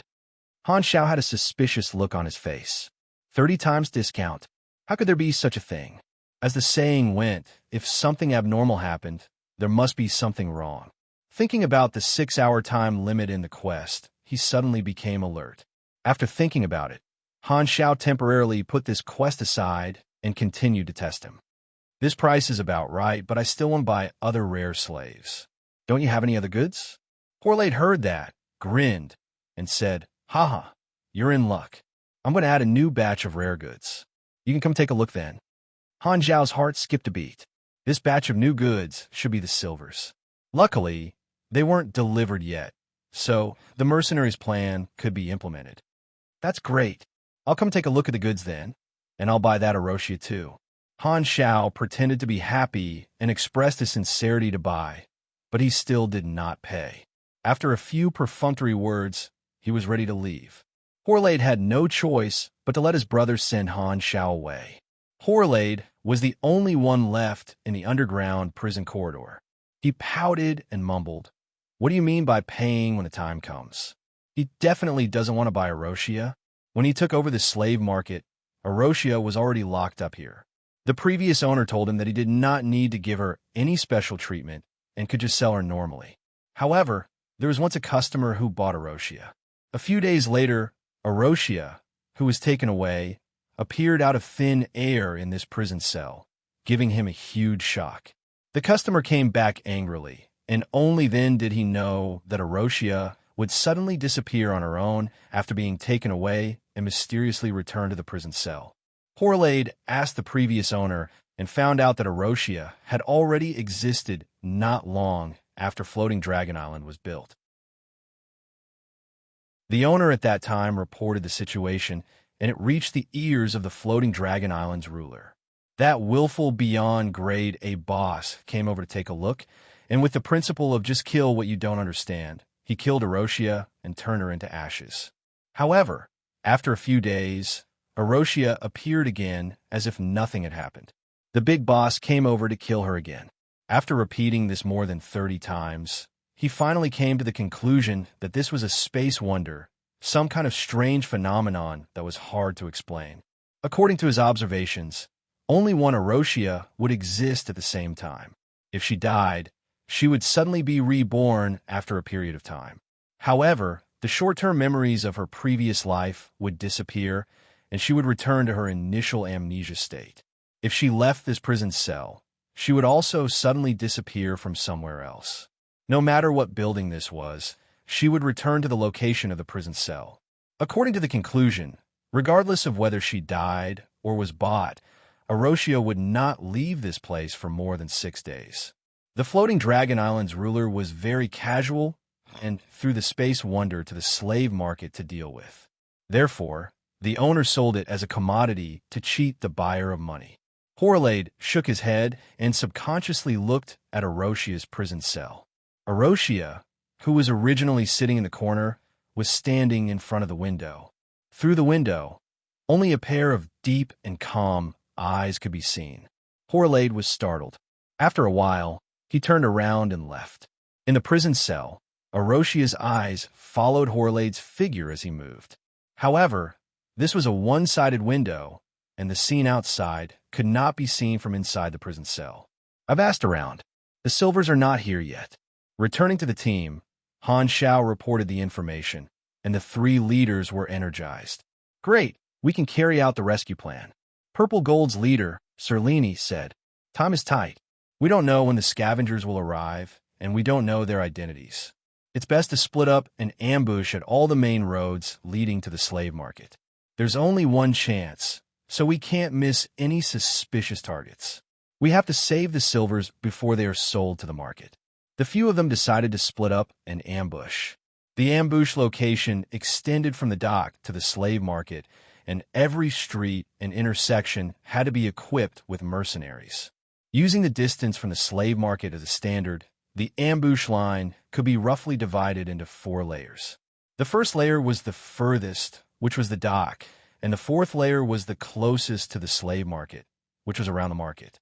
The 3 leaders considered that Black Star was not afraid of criminals like them, so Han Xiao was assigned to the 3rd layer. This position was slightly safer than the dock where criminals gathered, and Goa's team was responsible for the last layer. Chapter 364. A brass bullet was casually tossed into the air. The floating island flew past a dazzling star. An array of light shone through the buildings in the street, illuminating the spinning metal bullet. It was like a curved mirror reflecting Han Zhao's handsome face. The bullet spun a few rounds, reached its highest point, and then slowly fell down. At this time, a drop of bright red blood splashed over. It was like a sniper had accurately hit the falling bullet. Ha! Han Zhao's fingers closed, and the bullet was caught. He opened his palm, and the bullet lay quietly in the middle of the black mechanical suit's glove. The cold metal was dyed with a touch of warm red. Not far away, 2 groups of thugs who seemed to be interstellar pirates started a fight because one of them looked at the other. Roars and laughter mixed with the sound of guns and cannons were deafening. The thugs who fell to the ground found peace. Their blood was like falling plum blossoms in the wind, splattering all over the street. On the side of the street, a group of Floating Dragon Island residents hid and watched the show. Han Xiao and a few of his teammates were sitting on the scaffolding of an excavator by the street, watching the fight from afar. A splash of blood landed beside them. TSK, TSK, they're fighting again. How many times has it been in the past 2 days? Han Xiao shook his head. He was in full mechanical suit, and his helmet was folded, revealing his head. The players around him were wrapped tightly in Sunil soldier armor. It's already the 7th time, Pork Bun replied immediately. A reporter's memory was indeed good. Everyone waited patiently. The Black Star mercenary group had been guarding this street for 2 days, and they had split into several teams to guard the various intersections. In these 2 days, just the street that Han Xiao was in charge of had already seen 7 brutes brawl. The temper of the foreign criminals was easily triggered, and the players fully understood how dangerous this place was. 3 of the times, different brutes had provoked Han Xiao. Han Technician was very considerate and helped them cremate their bodies for free. After killing 3 waves of brutes and showing their claws, the crowd was much quieter. At this time, the brutes who were fighting missed their target and destroyed half of a house. It was not loud, and it crushed a few residents who were watching the show. All of a sudden, all the thugs stopped fighting. Fear appeared on their faces. They couldn't care less about anything else and scattered in all directions. Not long after, the sound of aircraft flying past could be heard. 3 low-altitude aircraft about 7 to 8 meters long appeared. They were dark gold in color and shaped like dragons spreading their wings. There was a pocket-sized dragon-shaped symbol on the body of the aircraft. These were the vehicles of the Dragon Guards. The 3 spaceships caught up with the brutes. Cannons extended from the bottom of the spaceships and shot out golden lasers, piercing through the brutes' bodies easily. After chasing for a while, and more than half of the brutes were killed, the Dragon Guards turned around and left. Only the Dragon Guards were allowed to fly combat spaceships on the floating island. If the brutes killed civilians, the Dragon Guards would enforce the law immediately. Han Xiao had seen such situations a few times in the past 2 years. He felt that the rescue plan this time was really dangerous. If they could not save the captives quickly and accurately, the risk would increase exponentially if they got into a fight. At this time, Goa sent a message. The people of Blades have locked onto the suspect. Move out. Han Xiao received the location. All the mercenaries joined the same channel and shared the location of the suspect. At this time, the suspect had just landed at the dock and was escorting large metal boxes. It was a team of slave traders. One of the mercenaries in Blades had the transformation ability and turned into a beast that was half wolf and half dog. His sense of smell was extremely sensitive.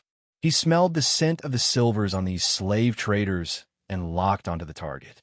Porter, Black Star, you guys bring people over quietly and ambush them on their route. We have more people, so we have to destroy the enemy with one strike.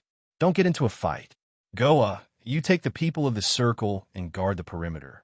If we fail, you'll be our insurance. Since the target had been locked onto, there was no need to continue following them. The plan sounded quite reliable. Since everyone was on the same side, Han Xiao naturally had no objections. He gathered all the members of Black Star and split up to go to the ambush location that Serene had set up. It was right at the border between the dock and the city, so it was very chaotic. Peggy walked down from the spaceship. All the slaves were placed in large boxes that were electrified, controlled by shackles and self-destruct collars, waiting to be brought to the buyer. Thinking that they were about to be sold for a large sum of money, this group of scavengers was excited. Peggy was not that excited. He led the team and went a Horlade slave market. Entering the dock street, this team of slave traders was very conspicuous and attracted the attention of a large group of brutes on the street. Many people were tempted. Some recognized Peggy and greeted him from afar. Peggy was a famous slave trader in the Shattered Star Ring. He had business dealings with many pirates and scavengers. He had some reputation, so he would not be attacked on Floating Dragon Island. After walking for a while, Peggy suddenly stopped. His pupils constricted, and his vertical pupils almost became a line. His head gradually flattened like it was going to become a snake's head. The snake scales on his body became clear and tough. Peggy was a shape-shifting esper. Some kind of snake bloodline in his body had undergone atavism. He had extremely sharp senses and early warning.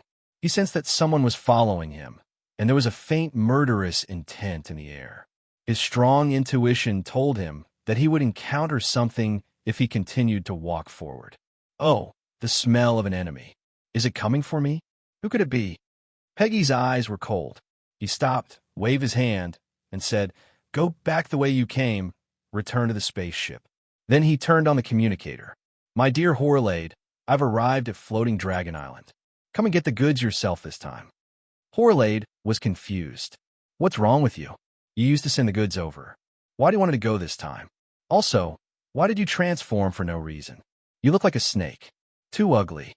"I sensed murderous intent," Peggy said impatiently. "Someone is targeting me." "Humph. It's probably related to the captives this time. I think someone wants to steal the goods. I'll wait for you on the spaceship." "It's too troublesome for me to get the goods," Horlade said with dissatisfaction. "I don't want to go to a dock full of pirates and scavengers. Then ask the dragon guards to protect you. You're the leader's subordinate anyway, so you definitely have the ability to ask the dragon guards for help. I think you're just giving me a hard time." Horlade's face fell. He did not have the authority to order the dragon guards around. Although they belonged to the same organization, if he wanted to ask them for help, he would have to give them money. He did not like any behavior that increased the cost. However, Peggy insisted on his opinion and believed in his vigilance. He would not take any chances. Horlade had no choice but to compromise. The two of them hung up. Why did they turn back? The Blade Legion's tracker had a puzzled look on his face as he sent the news to Porter. Furthermore, in the streets far away, Han Xiao, Serene, and Porter had already set up an ambush with their respective troops. When they received the message, they all frowned. Attention, the target did not continue forward. According to the route, he seems to be returning to the spaceship. Did the negotiation with the buyer fall through? Porter was confused.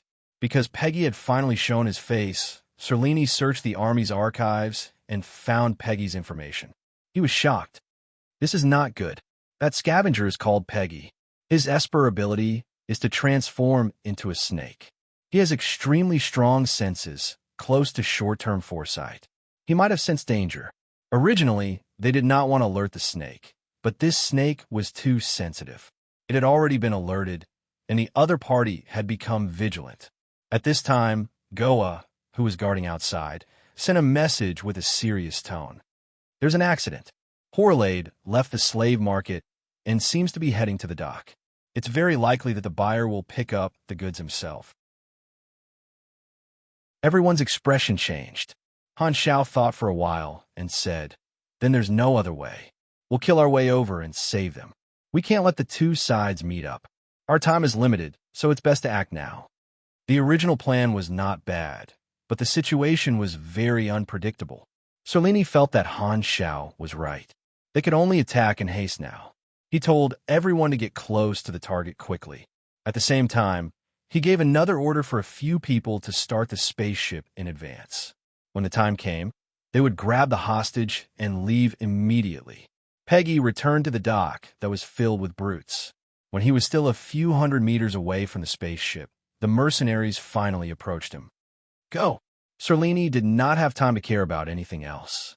With a roar, more than 200 mercenaries tore off their disguises. Their battle suits changed shape, and all kinds of abilities exploded, charging toward Peggy's team. Han Xiaoxin's mechanical suit quickly extended a helmet to protect his head. He turned around and said, "Let's go too." He took out his electromagnetic gun, fired from afar, and charged forward. Behind him, more than 50 players in the same armor raised their large-caliber machine guns and charged forward like a flood of steel. There are indeed enemies. Peggy narrowed his eyes. He had been on guard for a long time.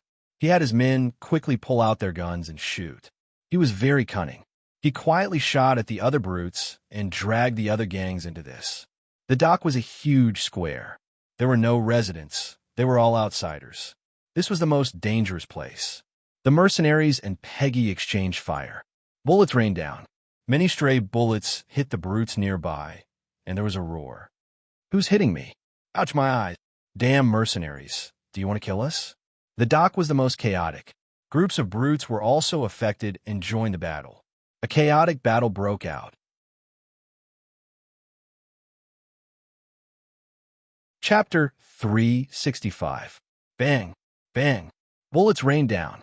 There were more than 200 mercenaries, more than 100 peddlers, and hundreds of thugs who had joined in the melee. In total, there were 7 grade Bs involved in the battle. The dock was in chaos, and explosions rang out one after another. Colorful flames flashed and dazzled the eyes. The mercenaries' goal was very clear: to rescue the captives. However, Blades and Purple Gold were stopped by brutes midway. They met 2 Gray Bee pirates and were caught in a fierce battle. The 2 of them could not get away. Han Zhao's team entered the battlefield from the weak side and went straight to the root of the problem. They quickly surpassed Blades and Purple Gold's team and approached Peggy. Seeing this, the 2 of them immediately changed their tactics, from charging to protecting Han Zhao's team.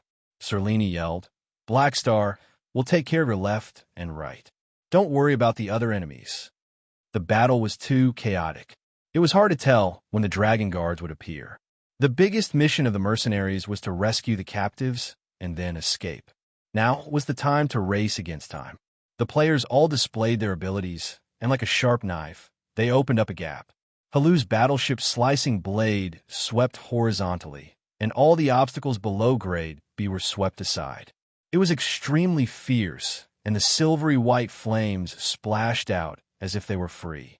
Suddenly, a burning pugilist wave came from the side. Han Xiaoxin's mind moved slightly, and the hovering shield shuttle turned into a single-sided shield to protect his body. He was bounced back more than 10 meters and knocked away a few brutes. Not far away, a Gray Bee pugilist pirate was attacking the Black Star mercenary. "I'll deal with him. Don't stop." Haluz immediately turned around and ran toward this person. He reached out and touched the battleship's slicing blade. A strong radiance burst out. He slashed out and fought with that pirate. All the strong enemies were stopped by his teammates. Han Xiao could move forward without any distractions. Peggy's people were retreating toward the spaceship. They were only a few dozen meters away, and they would be able to board the ship in less than 10 seconds. However, there was still a human wall in front of Han Xiao. "There's no time to waste. I can only use explosive means." Han Zhao's eyes focused, and a dazzling electric current burst out from the inside of the mechanical suit. He activated the explosive ability of the mechanical suit, Snake, Devil, and his attributes were doubled. He violently blasted the enemies around him away. Then, he activated the magnetic link between the assault armor and the Batwing aircraft through neural control. The mounted equipment flew out of the equipment box, suspended in midair, and quickly assembled on his body. At the same time, he loaded both forms, and his speed increased sharply. Like a running train, his arms swept away the enemies in front of him like shovels and crashed into Peggy's team. "Don't!" A loud boom resounded. In an instant, everyone was thrown off their feet. Peggy's subordinates fell like wheat being cut down. The bullets they fired produced countless sparks on Han Zhao's armor and were all bounced away. They could not penetrate Han Zhao's defense for a while. "Stop fighting and board the ship immediately." Peggy's body expanded. His clothes were torn apart, and he turned into a pale golden python more than 10 meters long. The snake's body coiled around Han Xiao. He wanted to stall Han Xiao with his own strength. He only needed to hold on for a few seconds. Han Xiao used the explosive energy to push the mobile module to the highest power. The ground cracked, and he rose into the air like a phantom. The mechanical palm the size of a basin grabbed Peggy's snake head in a flash, grabbed Peggy, and slapped him to the ground. At the same time, the kinetic structure of the kinetic skeleton increased in pressure, and the gear speed soared. Amphiptera's biochemical muscles suddenly expanded, and a huge force poured into the arm. Bang! The snake head was slammed into the ground by the palm. Cracks spread, and the snake head was badly mutilated. Its body twitched wildly. He was only a C-grade shapeshifter. Facing Han Xiao, he could only be crushed. He could not even hold on for a second. Peggy was dizzy. His snake eyes suddenly reflected the iron fist that smashed down again. A touch of fear appeared in his eyes. The snake body collapsed and turned into thousands of snakes. This was the special use of Peggy's shape-shifting esper ability. It was also his life-saving method. He had escaped many fatal crises with this move. Han Zhao's punch missed. He watched the snakes disperse in the blink of an eye and mix into the messy battlefield. He shook his head. His goal was to rescue the captives. There was no time to waste. He could only put away the idea of chasing and turn to defeat Peggy's subordinates. At the critical moment, Peggy's scavengers lost their will to fight and fled in all directions. Seeing this, the mercenaries of Blades and Purple Gold were overjoyed. Serene said, "Send them back to our spaceship immediately. Don't fight. Leave the battlefield quickly." Snatching the silvers meant that half of the mission was completed. They changed their direction and now had to return to the mercenary spaceship and leave floating Dragon Island immediately. The mercenaries changed from attacking to protecting the box of the captives and walking through the messy battlefield. At this time, 5 Dragon Guards appeared, and Horlade was in the leading aircraft. When Peggy was attacked, he immediately notified Horlade. Knowing that the goods he wanted had been intercepted, Horlade was very anxious. He immediately spent money to hire a Dragon Guard captain that he knew, and he quickly rushed to the dock in the aircraft. "Captain Thean, those mercenaries took what I wanted. Don't let them escape." Horlade looked down at the battlefield and immediately saw the very conspicuous mercenaries. He was so angry that he gritted his teeth. Beside him was Thean, who was wearing the uniform of the Dragon Guards. Thean smiled faintly and said, "Don't worry, it's just a group of thugs. No one can resist us on floating Dragon Island. Everyone fire." The subordinate controlling the spaceship asked, "Captain, who are we attacking?" "All of them." Thean waved his hand and said casually. The 5 Dragon Guards fired toward the ground. The density of the golden laser was like a rainstorm. The thugs fell to the ground one by one, and the thugs who were fighting immediately scattered.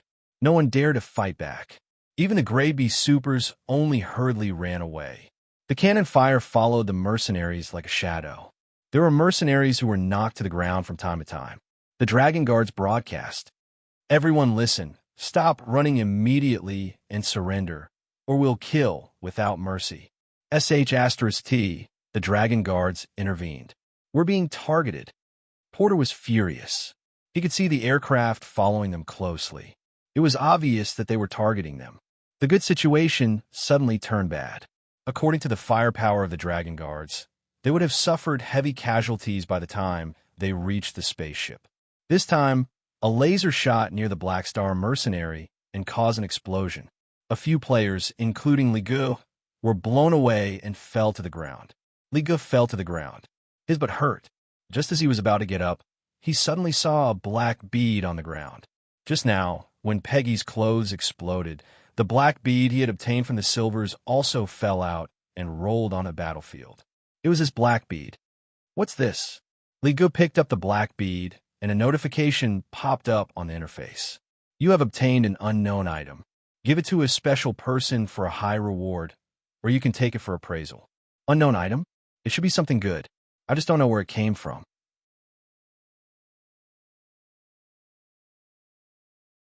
Chapter 366. These Dragon Guards are on the same side as Horlade. Their target is also the silvers. Goa said anxiously in the communication channel. Serlene's expression was terrible. If they surrendered, the guards would still make a deal with Horlade, and the silvers would still be taken away and handed over to the buyer, which meant that the rescue mission would fail. If they did not surrender, they would not be able to afford the price of so many casualties. He was in a dilemma. However, the cannon fire did not stop, and he did not have time to think. "As long as we control the Dragon Guards, the problem will be solved," Han Zhao said with a deep voice. He was thinking the same thing as everyone else. However, Serene yelled, "Are you crazy? Killing the Dragon Guards is the biggest crime here. In this territory, the severity of causing trouble and assaulting the police were worlds apart. With that beyond grade A boss in charge, even though most of these Dragon Guards were ordinary people, they could still do whatever they wanted to the brutes and wanted criminals. I didn't kill anyone. We have an ice mage here who can freeze their aircraft." Before Serene could say anything, Goa rushed to the dock and said, I'm going to do it. Goa moved quickly. Her eyes suddenly turned snow white, and a magic mark appeared on her forehead. She chanted a spell, and the magic ring on her snow-white finger started to shine. The free magic elements gathered and combined, repaired, and formed under the effects of the spell, magic power, secret circle, and magic artifact.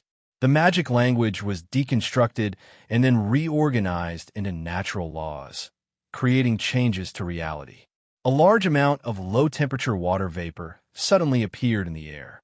White frost spread out from under Goa's feet all the way to the aircraft.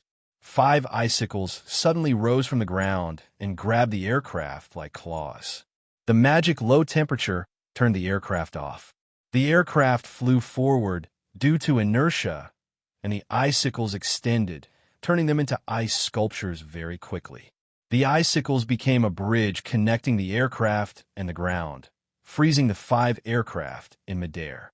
Goa was a gray bee mage, so her control was very strong. Although she froze the aircraft, it did not cause any damage. The pilot of the aircraft hurriedly used the control panel. All systems are temporarily down. Restarting. It is so cold. Thean was furious. How dare they fight back? Report to the top and ask for backup. Don't let them escape. Since the deed had already been done, the mercenaries could only seize the opportunity to escape. Everyone gathered together and boarded their respective spaceships. Han Xiao sat in the upper rings car. The pilots who did not participate in the battle at the beginning had already started the spaceship. As soon as everyone boarded, the spaceship slowly lifted off and flew away from Floating Dragon Island. The transformed Stalker of the Blades team had already confirmed that there was the scent of the silvers in the box. He opened the box, and, as expected, there were 15 silvers inside. They huddled together in the corner of the box, looking terrified. They could not see what was happening outside. The explosions along the way scared them to death. As soon as the box was opened, the silver screamed in fear. The antennae on its head shook so much that it looked very cute. It made Han Xiao have the urge to pull them out. You're safe. We're mercenaries hired by your companions. We're here to rescue you. Goa casually cast a reassuring spell to calm the emotions of the silvers. She told the team members to take out translators and put them on the silvers so that they could communicate with each other. Finally, the group of silvers calmed down. Goa contacted the employer, and the 2 groups of silvers met. Their eyes were filled with tears, and their conversation could be summarized as, "Buddy, I missed you so much." The employer counted and said with surprise, "Why are there only 15 people? Where did the other 2 companions go?" 2 people are missing? Goa was shocked. If 2 people were missing, the reward for this trip might be reduced. The group of silvers who were rescued had a sad expression and replied, "The 2 of them were thrown into space by scavengers. Their bodies are cold." Hearing that, Goa heaved a sigh of relief and said, "Thank goodness, they're just dead." Han Xiao immediately raised his eyebrows. There's indeed no good among the mercenaries. How black-hearted. After a moment of silence, the employer said, "You've completed your mission very well. Please send our companions back. I'll pay you according to the agreement." After working so hard, they could finally earn their reward. Every mercenary's face was filled with joy. Thinking that he was about to get the last 2 advanced knowledges of compression technology, Han Xiao was secretly excited. Boom! Suddenly, the spaceship shook violently, and they almost fell. The pilot hurriedly said, "SH*T, Floating Dragon Island sent spaceships to chase after us." Everyone's expression changed. They went to the porthole and looked behind the spaceship. At this time, the 3 mercenary groups' spaceships had already left Floating Dragon Island's artificial ecological shield and entered the space environment, gradually leaving the floating island. However, a few Floating Dragon Island spaceships followed them out and fired at their spaceship. Lasers hit the shield one after another, making their spaceship tremble. Thean exaggerated the matter and reported it to the upper echelons. He thought that the mercenaries attacked the guards maliciously and broke the rules, so Floating Dragon Island's spaceship fleet chased after them and wanted to blow them up in space. On the dock of the floating island, a group of brutes looked at this chase in space. Floating Dragon wanted to make an example out of them, saying that anyone who broke the rules would have to pay the price. Didn't we just freeze their spaceships? Is there a need to make such a big commotion? Porter was furious. Start the hyperdrive engine quickly. As long as we enter the hyperdrive state, they won't be able to catch up to us, Goa ordered loudly. The mercenary piloting the spaceship tried to dodge as much as possible. Cracks appeared on the shield, but at the same time, the spaceship also sped up.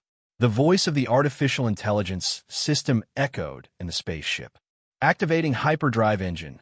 Power output 2%, 7%, 14%, 83%. Power output met. Warming up before hyperdrive.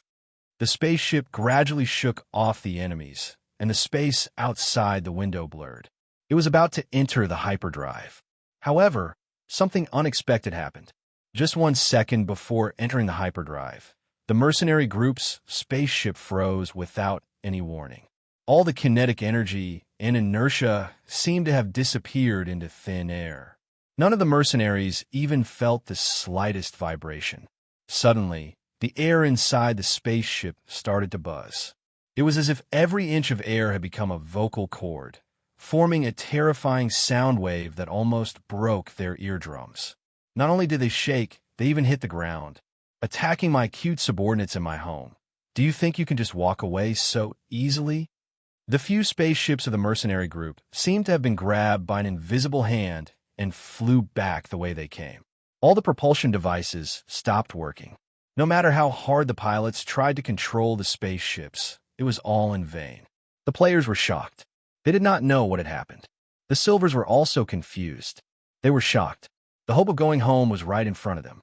They had clearly shaken off the enemy's spaceships, so why were they suddenly controlled? The mercenaries on the side had a drastic change in expression. He's here. Sereni's face was pale. Go was shocked and said, "We just made some noise. How did we attract the attention of the ruler of Floating Dragon Island? Maybe she's just too bored." Han Xiao was extremely annoyed. He did not expect the ruler of Floating Dragon Island to personally interfere in this kind of situation. It was like 2 ants fighting on the street. How bored would one be to stop and interfere? They were so close to completing the mission, but an unexpected factor suddenly appeared. Furthermore, it was an existence that they could not compete with at the current stage. He was so unlucky. The goddess of luck, also F** King, rejected his hug. Han Technician glared at Haluz, who was beside him, with resentment. What the F** CK? He was clearly bringing along a main character. How could he be so unlucky? Had this main character expired? Was it too late to return it now? The spaceship struggled, but to no avail. They were pulled back to the floating island dock by an invisible force field. The hatch was torn open by the force field, and the mercenaries walked out. In front of such power, resistance was meaningless. Han Xiao did not have any good ideas at the moment, so he could only take 1 step at a time. At this time, the dock was full of people stretching their necks to watch the show. The ruler of Floating Dragon Island was floating in midair. When the people on the ground raised their heads, their faces were filled with respect. This was respect and worship for absolute power. The throne made of void dragon bones was floating in midair. A tall and graceful woman was leaning on the throne with one leg crossed over the other. One of her hands was casually hanging on the armrest of the chair, and the other hand was supporting her chin. She looked down at everyone like a legendary big boss. Her soft black hair was at least 2 meters long. She was wearing a thin black dress with a wide-open collar. However, there was no cleavage. She was flat-chested. Her skirt was split very high, revealing 2 snow-white long legs. They overlapped each other like 2 white snakes. The black skirt and the white legs created an extremely strong visual contrast, wantonly emitting an aura of seduction. Her figure was alluring and seductive, but her face could not be considered beautiful. However, she was very charming, without any signs of age. Her eyes were lively, and there were symmetrical, complicated black marks at the corners of her eyes. The patterns were like black thorns, just like eyeshadow. At this time, she was looking at everyone with a curious face. This woman had a series of titles, such as Lord of Floating Dragon, Land Ripper, Absolute Power, and so on. She was the creator and ruler of Floating Dragon Island, Dragon Emperor Ames.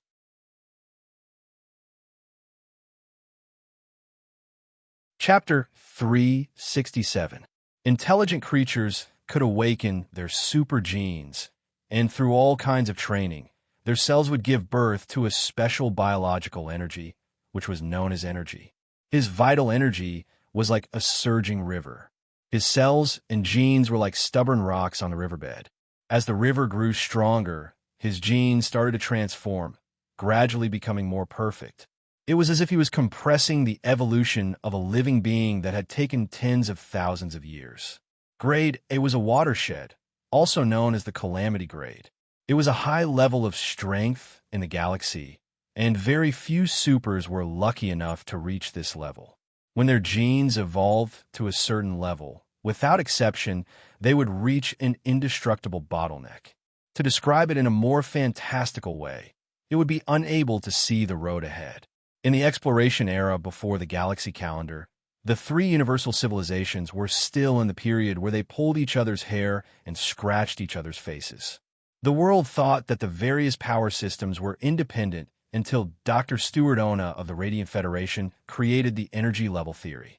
Only then did everyone know that energy was the common point of all supers, and they merged into a large system, forming the standard of today's grade.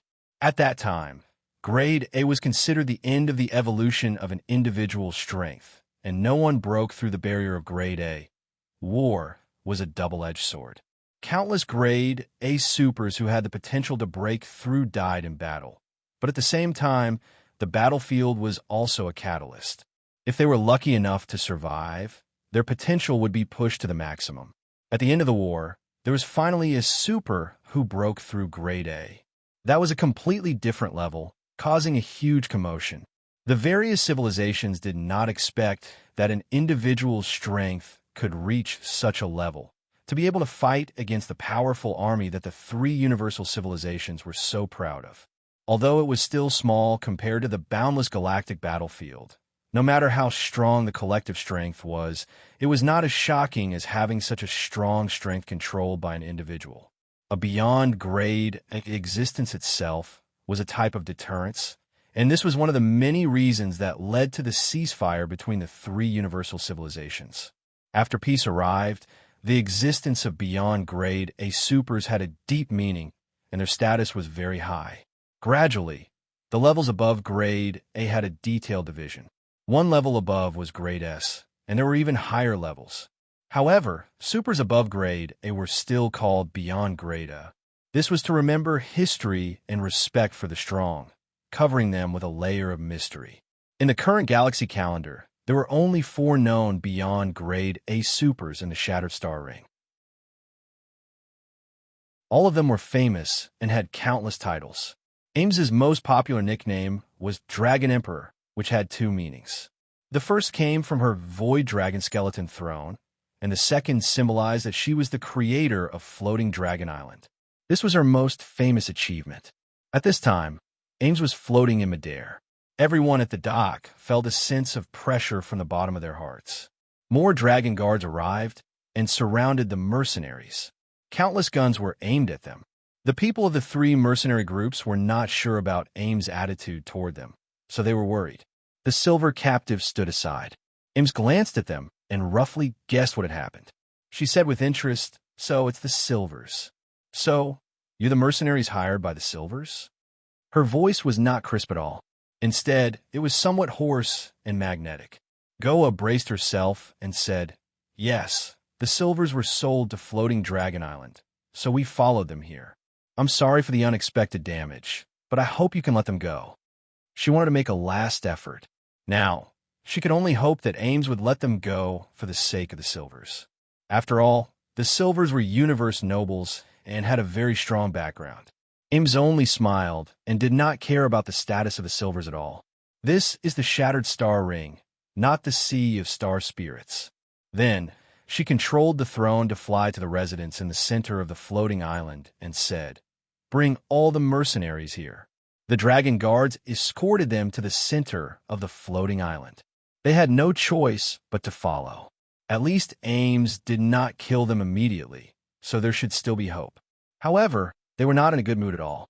Looking back, the silver captives that they had saved with much difficulty were being escorted to the slave market by another group of guards. Horlade was in the group with a smug look on his face. The problem of the silvers was just a problem in Ames' eyes. She did not want to care about it at all. She only did it because she heard the report that someone was causing trouble. As for the other problems, she left them to her subordinates, so Horlade benefited. Horlade received the silvers safely, and Peggy's life was unknown. He did not even have to pay, so he was the biggest winner.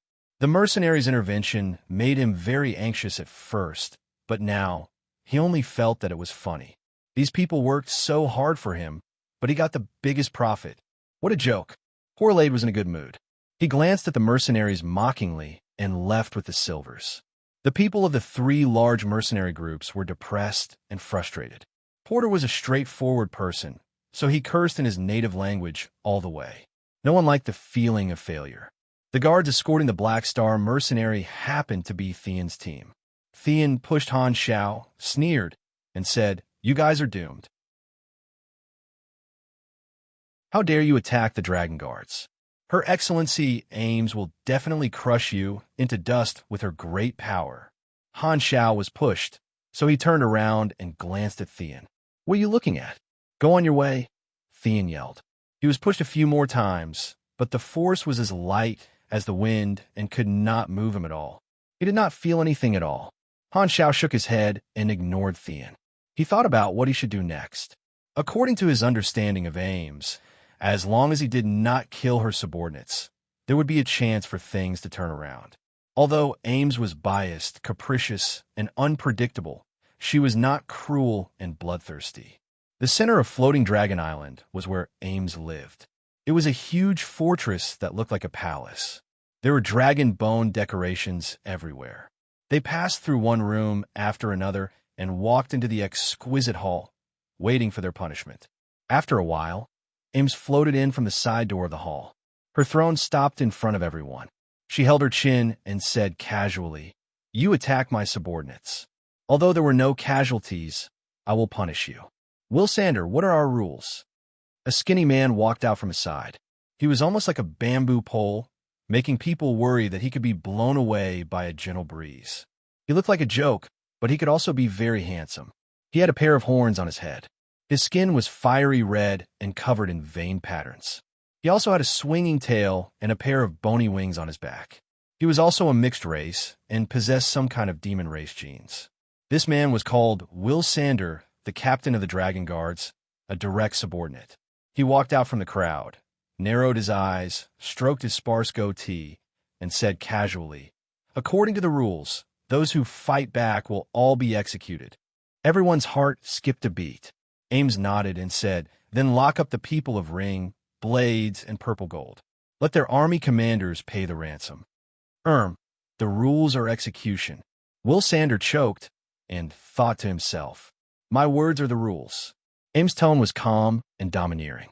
Will Sander's eyes twitched, and he felt wronged. "Then why did you ask me?" Ames blinked and said, "I was just asking." She basically did not care about anything and had forgotten what rules she had said in the past. She only asked casually because she felt like it. Now that the rules were changed, she could be very capricious. "Contact your army commanders and ask them to pay, and I'll let you go." Ames had some relationship with the 3 large mercenary groups. Occasionally, she would hire them to do some things, and the 3 large mercenary groups would not charge her for it. Furthermore, every time, the army commanders would help her personally. They just wanted to be on good terms with her. As the saying goes, do not hit a smiling person, and Ames did not want to make things difficult for the people of the 3 large mercenary groups. Hearing that, Goa, Serene, and Porter all heaved a sigh of relief. They did not know that Ames knew their army commanders and only felt that they had escaped death. However, Ames turned to Han Xiao and said with a playful expression, "Then, it's your turn. If you have nothing else to say, I'll do it." The three large mercenary groups were fine, but this mercenary group was not famous, so there was no need to give them special treatment. The atmosphere suddenly became tense, and the expressions of the people of the three large mercenary groups changed. These mercenaries were not indifferent. They had fought side by side and had formed a friendship. They could not just watch their comrades get killed in front of them, so they all became anxious. The air around them became stagnant. This was not a psychological effect, but Aim's force field starting to condense.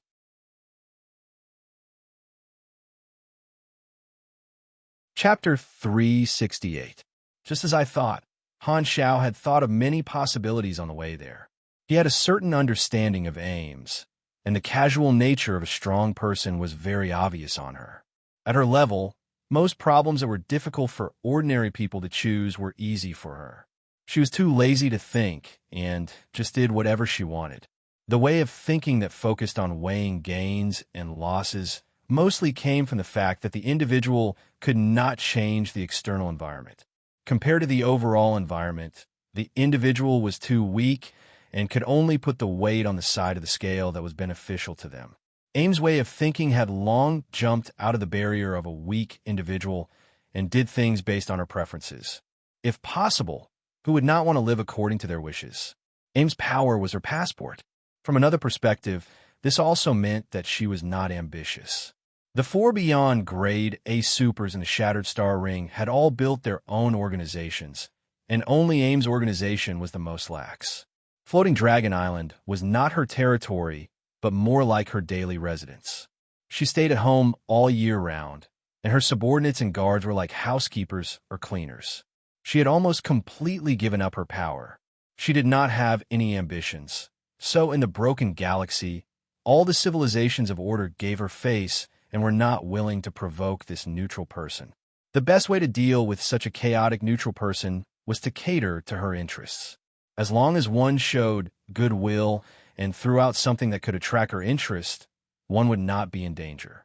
Han Xiao happened to know a lot of things that could attract Aim's interest. The force field slowly pressed down, and the solidified air approached. Han Xiao cleared his throat and said with a deep voice, "Please wait a moment, Your Excellency Ames. I hope to use a piece of information to save my life and the lives of my team members. I think you will be interested." Ames raised her finger, and the force field stopped. An invisible barrier surrounded everyone. Second Prince poked at it, and the air barrier was just 20 centimeters away. The air became indestructible. Ames did not say a word and looked to Han Xiao with interest, telling him to hurry up. Killing people was not her hobby. She wanted to know how this mercenary would save her. The struggle of life in the face of death was always a wonderful drama. Watching it could change the boredom of life. Therefore, even if these people were just dust in Ames's eyes, she was willing to spend time to communicate with them, just like how the high and mighty humans like to study other animals. Han Xiao prepared for a moment and began his performance. "I didn't spend much time in the Shattered Star Ring. I usually stayed in Ubarely Hub. One day, I met a person on the street. He was a very common galaxy human. I couldn't tell how old he was, and he was dressed like an ordinary galactic traveler. He was originally walking past me, but he called me from behind. When I turned around, he suddenly said something to me that didn't make sense." "What did he do?" Haluz urged. He saw that Ames yawned and did not seem interested, so he quickly signaled for Han Xiao to get to the point. Han Xiao coughed and said, "I was also confused at that time because I didn't know him at all. Plus, I didn't understand what he said at all. But now I finally understand. Hurry up." Haluz clenched his teeth. "I'm so anxious. The death omen is already shining. Can you stop keeping me in suspense at this time? I still have a large race to feed. I can't die. When you see Ames, tell her not to wait. I don't want to see her yet." Bang! An earth-shattering aura spread out, and everyone present was blown away. They landed heavily on the ground and grimaced in pain. They turned around and saw Ames, who had been lazily standing up from the throne. Her expression was no longer calm, but filled with a mix of joy and anger. It was as if she had finally received the news she had been waiting for, but it was the opposite of bad news. Everyone was shocked. They did not know why this super strong person could not control her emotions and power all of a sudden. Ames landed on the ground. Her black hair fell to her legs like a waterfall, and her bare feet stepped on the warm bone ground. She slowly walked toward Han Xiao, fully unleashed her aura, and asked, "What did that person look like?" The ordinary people of the Dragon Guards all fainted, and those who were still conscious struggled to get up. Han Xiao took a deep breath to relieve Ames' Haushika pressure. He struggled to open his mouth and said, "I don't remember the details clearly." He looked quite old, and his hair was very messy. He looked no different from a normal person. Oh, I remember now. His biggest feature was his eyes. His pupils were shining, just like he deliberately hesitated, as if he could not think of a word. His eyes were like a dark universe, and his pupils were like a star that lit up in the depths of the universe. Although it was only a weak fluorescent light, it could light up the entire universe. "Is that right?" Ames said. Yes, that's right." Han Xiao replied, and heaved a sigh of relief. Ames must have thought of the person he wanted her to think of. That's good. Ames seemed to be immersed in her memories. She mumbled to herself, "Why don't you want to see me? Didn't the promise count?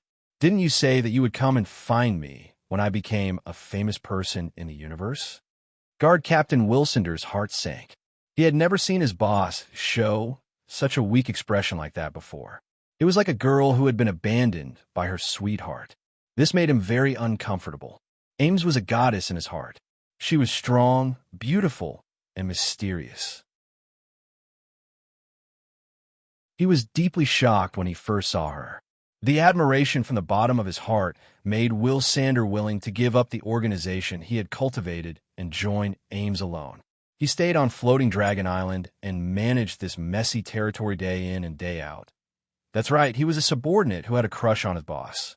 This was also the motivation for his work. At this moment, Will Sander was very envious of his brothers. If only he had fainted on the spot, he would not have had to see this scene. Who is that man to her? Is he really her lover?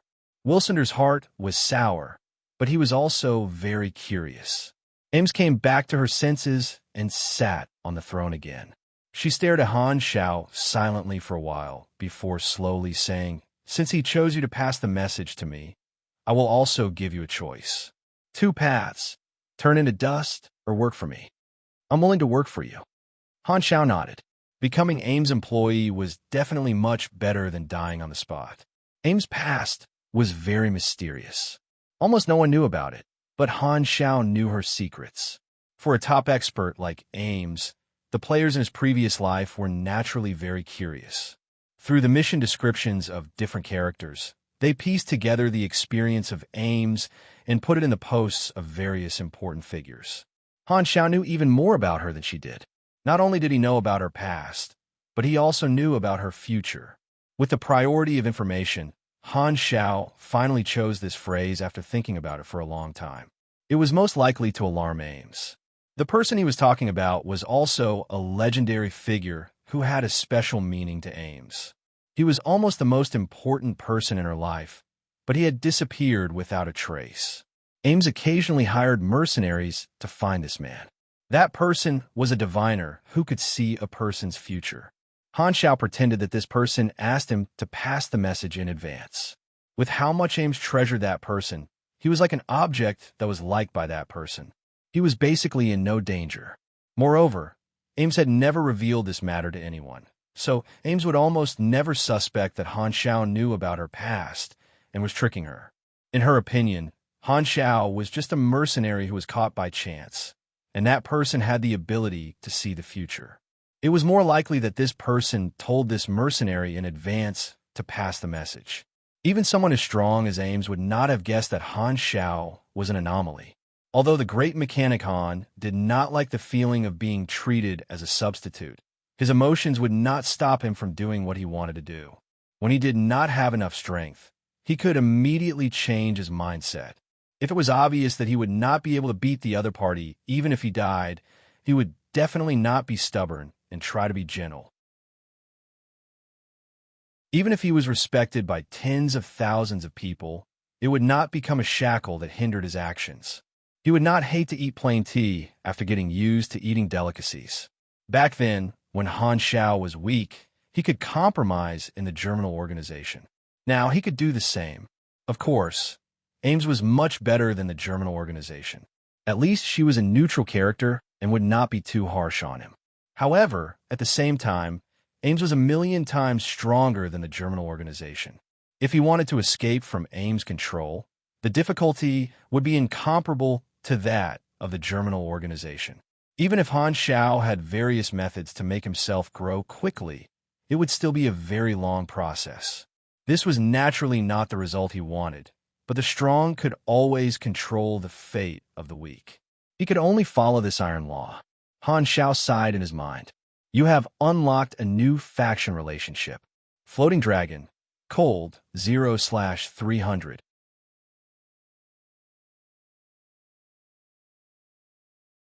Chapter 369. Well, let's just say that writing is for my entertainment. Just like how everyone reads it for entertainment, there's no need to be so angry. The discussion board is also for everyone to use. You can think whatever you want.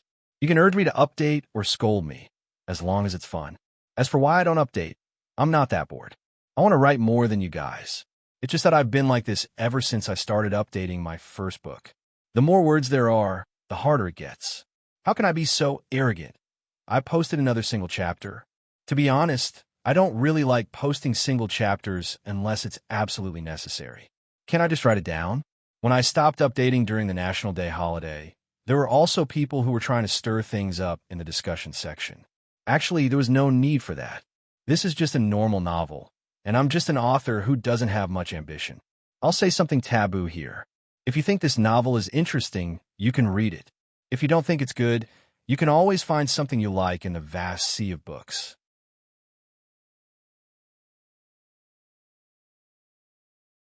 Chapter 370. Ames seemed to be a little disappointed. She waved her hand and told Wilsander to deal with it before floating away. The mercenaries were shocked. What's going on? 1 second, they were yelling about killing, and the next second, Black Star is on the enemy's side. What are we going to do? Are we still on the same side? How come I don't know about you? Halou said. Are you lying to her? There are a lot of things you don't know, Han Xiao said calmly. She's a pinnacle expert. How could she be tricked so easily? Same here. Halou's agreed. Even he would not be tricked, not to mention the famous Dragon Emperor in the Shattered Star Ring. The guards walked up and took the people of the 3 mercenary groups away. Before Goa was taken away, she moved closer to Han Xiao and said, We're locked up. Only you can move freely. Now that you've become Ames' subordinate, try to convince them to let the Silvers go. Only you can complete this mission. Then, the people of the 3 mercenary groups were taken away. Porter and Serene winked at Han Xiao, telling him to act according to the situation. The 3 mercenary groups were all wiped out. Although they did not know why Han Xiao suddenly became Ames' subordinate, Han Xiao was the only one who could move. He was electricity, he was light, he was the hope of Goat Village. The Silvers will depend on you, brother. Wilsander walked up and told everyone to follow him. They left the hall and went to another tall building. Don't worry, since Ames recruited you, you're our colleague. Ames treats her subordinates quite well, so you don't have to worry. I'll take you to see the head butler. She'll arrange your positions, Wilsander said with enthusiasm. Han Xiao nodded. He obviously knew the pros and cons of being Ames' subordinate. Most of her subordinates were random, and she only had 3 important subordinates. One was the head butler who was in charge of daily affairs, who was Ames' cousin. The second was the logistics manager who protected Floating Dragon Island, a skilled mechanic. The last one was the guard captain in front of him, Wilsander, who looked weak but used to be a pirate. The 3 of them had their own positions and were Ames' most capable subordinates. They had the title Floating Dragon Trio. In Han Zhao's previous life, most of the players who came to Floating Dragon Island received missions from the 3 of them. Han Xiao spoke to Wilsander in a friendly tone. He had some understanding of Wilsander, so they quickly became close. After chatting for a while, Wilsander could not hold back his curiosity. He suddenly grabbed Han Zhao's shoulder, put his head together, and said, Hey, Black Star, that person you just saw, what's his relationship with Ames? I've only seen him once. How would I know? Han Zhao's eyebrows twitched. You seem to have some thoughts about Ames. Will Sander was not embarrassed at all. He laughed heartily and said, "Haha, although she never agreed to my pursuit, my handsomeness and bravery will move her heart sooner or later." Handsomeness? Han Shao looked at him carefully and said, "According to the aesthetics of the demon race, you're not a typical handsome guy. In fact, that person was not Ames' lover, but her teacher. In the eyes of the players, that person was a mysterious businessman. If they met by chance, other than buying things, there was a chance to trigger a message mission, just like what Han Shao did. That person did not want to see her, and he did not lie to Ames. In fact, he even let Ames know about this earlier, so she did not have to wait. Ames' past was very mysterious. In fact, it was not because of her background, but because her birth was too ordinary. She was originally an ordinary girl who was abandoned by her family at a young age. She was adopted by her teacher and awakened her Esper ability. She learned from her teacher and built her foundation. Later, her teacher left for some reason, leaving behind a promise to continue encouraging Ames. When she became famous in the universe, he would come back to find her. However, after Ames became where she was today, there was no news of her teacher, so Han Shao took advantage of the loophole. They came to a tall building. This was the official business center of Floating Dragon Island, dealing with all kinds of daily affairs and business activities. The group arrived at the top floor. This was a large office, and there were more than 10 assistants frantically dealing with matters. The head butler sat behind the table and read through documents. This was an ordinary-looking woman. She was Ames' cousin and her true confidant. "Jenny, these are our new companions. Give them positions," Will Sanders said as soon as he walked in. The head butler, Jenny, did not even raise her head. She continued reading the documents and said concisely, "Name, ability." She spoke very quickly, as if she did not want to waste a second.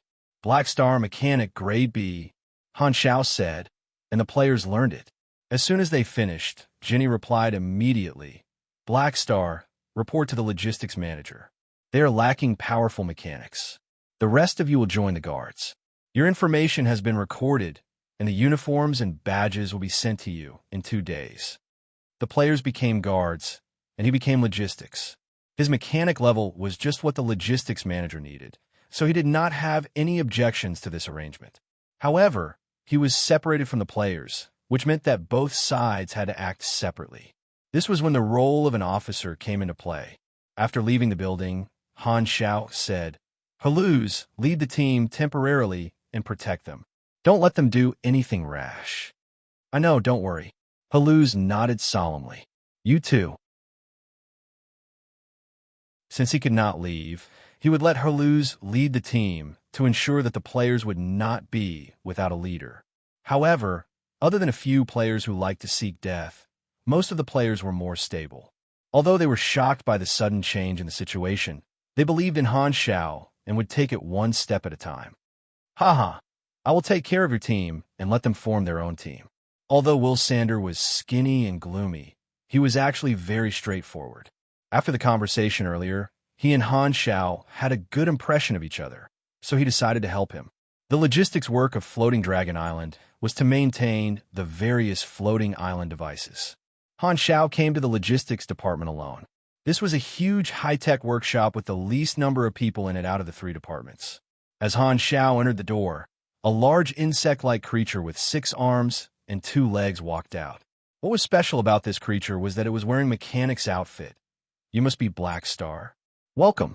We are really short on manpower, and we finally have a new mechanic." This insect-like creature was the logistics manager, a type of insect-like intelligent creature. It spoke in a squeaky voice, which was translated into an old human voice through a translator. His name was Hire. Hire was a high-level mechanic who had worked for Ames for many years. Han Shao had only joined for a short time, but he had already met the 3 important managers of Floating Dragon Island. From this, it could be seen how casual Ames was in recruiting subordinates. The head manager was her cousin Jenny. The guard captain was Will Sander, who used to be a great pirate and demon hybrid. The logistics manager was even an insect-like creature. The logistics work is to maintain the Floating Dragon Island's thrusters anti-gravity devices, ecological cycle devices, and drilling harvesters. Sometimes, we also build and repair aircraft and spaceships. Although Haier looked ferocious, he was very kind. After understanding the work, he brought Han Xiao around the logistics department. After looking around, Han Xiao was pleasantly surprised. Not only was the logistics staff not a hard job, but it was also very beneficial to him. He could come into contact with all the machinery of Floating Dragon Island. He had the interface, so he could derive the blueprints of some of the machinery. Furthermore, the biggest benefit was that the material warehouse was open to the logistics staff. Apart from repairing, no one would ask if they built their own things in private. It was the default logistics benefit.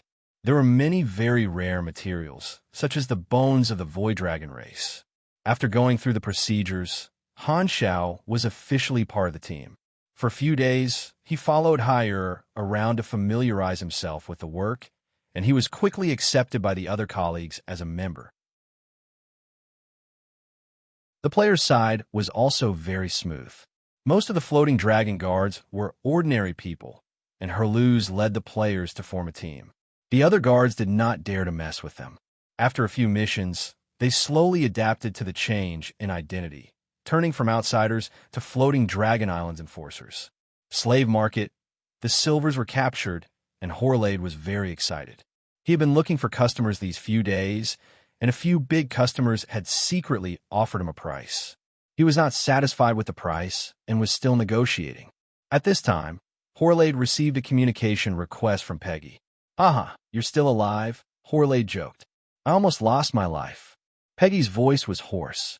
He had been severely injured by Han Xiao and escaped at the last moment. After getting through the situation, he gathered the rest of his men and returned to the spaceship. He called this time to ask for money. "I've handed the silvers to you. When are you going to give me my reward?" "What reward?" Peggy frowned. "What do you mean? Are you going back on your word?" No, Horlade said slowly. "You have to understand that your goods were stolen by those mercenaries. These goods don't belong to you anymore. You didn't give them to me, and I took them back. So, why should I give you money?" Peggy's face was gloomy. He hung up and cursed. "Profiteer. The silvers were the most valuable goods. Horlade had taken advantage of him, and he knew that he could not get them back. He had been beaten up and lost the goods, so there was nothing he could do no matter how angry he was. The rule of survival for criminals was the law of the jungle. Even if Horlade denied it, he could only accept that he was unlucky. Those bastard mercenaries. Compared to Horlade, the mercenaries were the biggest reason. Peggy hated the mercenaries even more. He clenched his teeth and smashed the communicator. Just as Peggy was sulking, an inconspicuous spaceship stopped at the harbor beside him.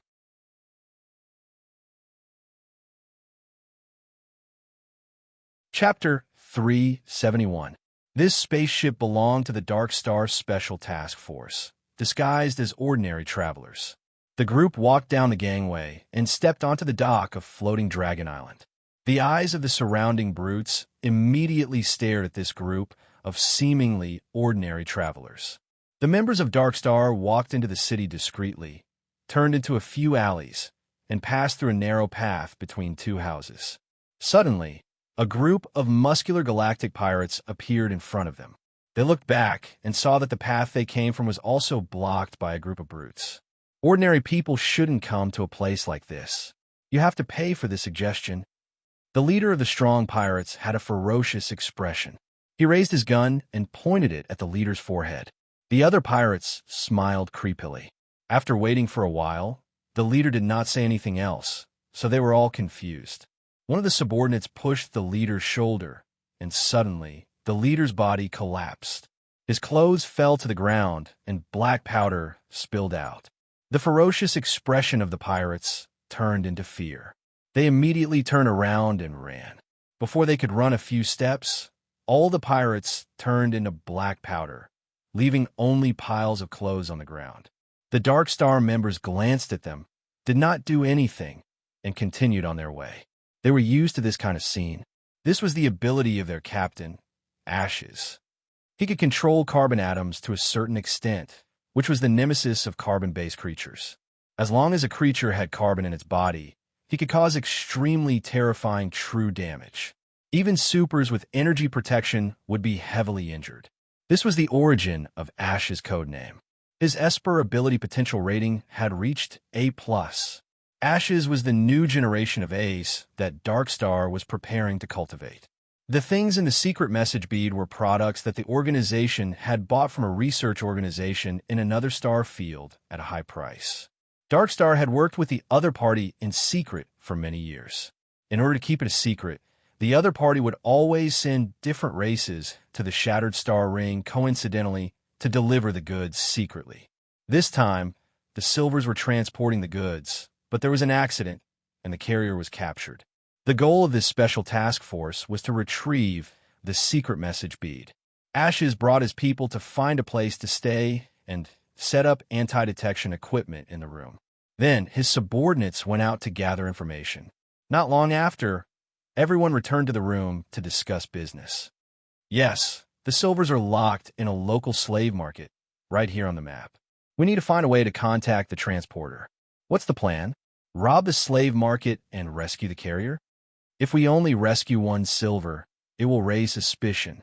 What we need to do is to rescue everyone.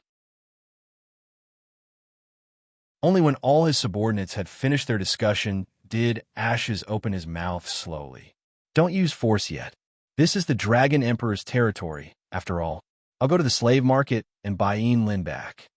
On floating Dragon Island, beside a certain large drilling equipment, Han Xiao was carrying out maintenance while a bunch of workers craned their necks to watch. After screwing in the last screw, the drill returned to normal, and the workers continued to work. Han Xiao picked up the toolbox, turned around, and walked away. He opened the panel and glanced at it. Most of the machinery on floating Dragon Island is large equipment, and the technology is relatively advanced. My knowledge is not enough to reverse engineer the blueprints, but I did derive the Dragon Guard's aircraft. Han Xiao thought to himself.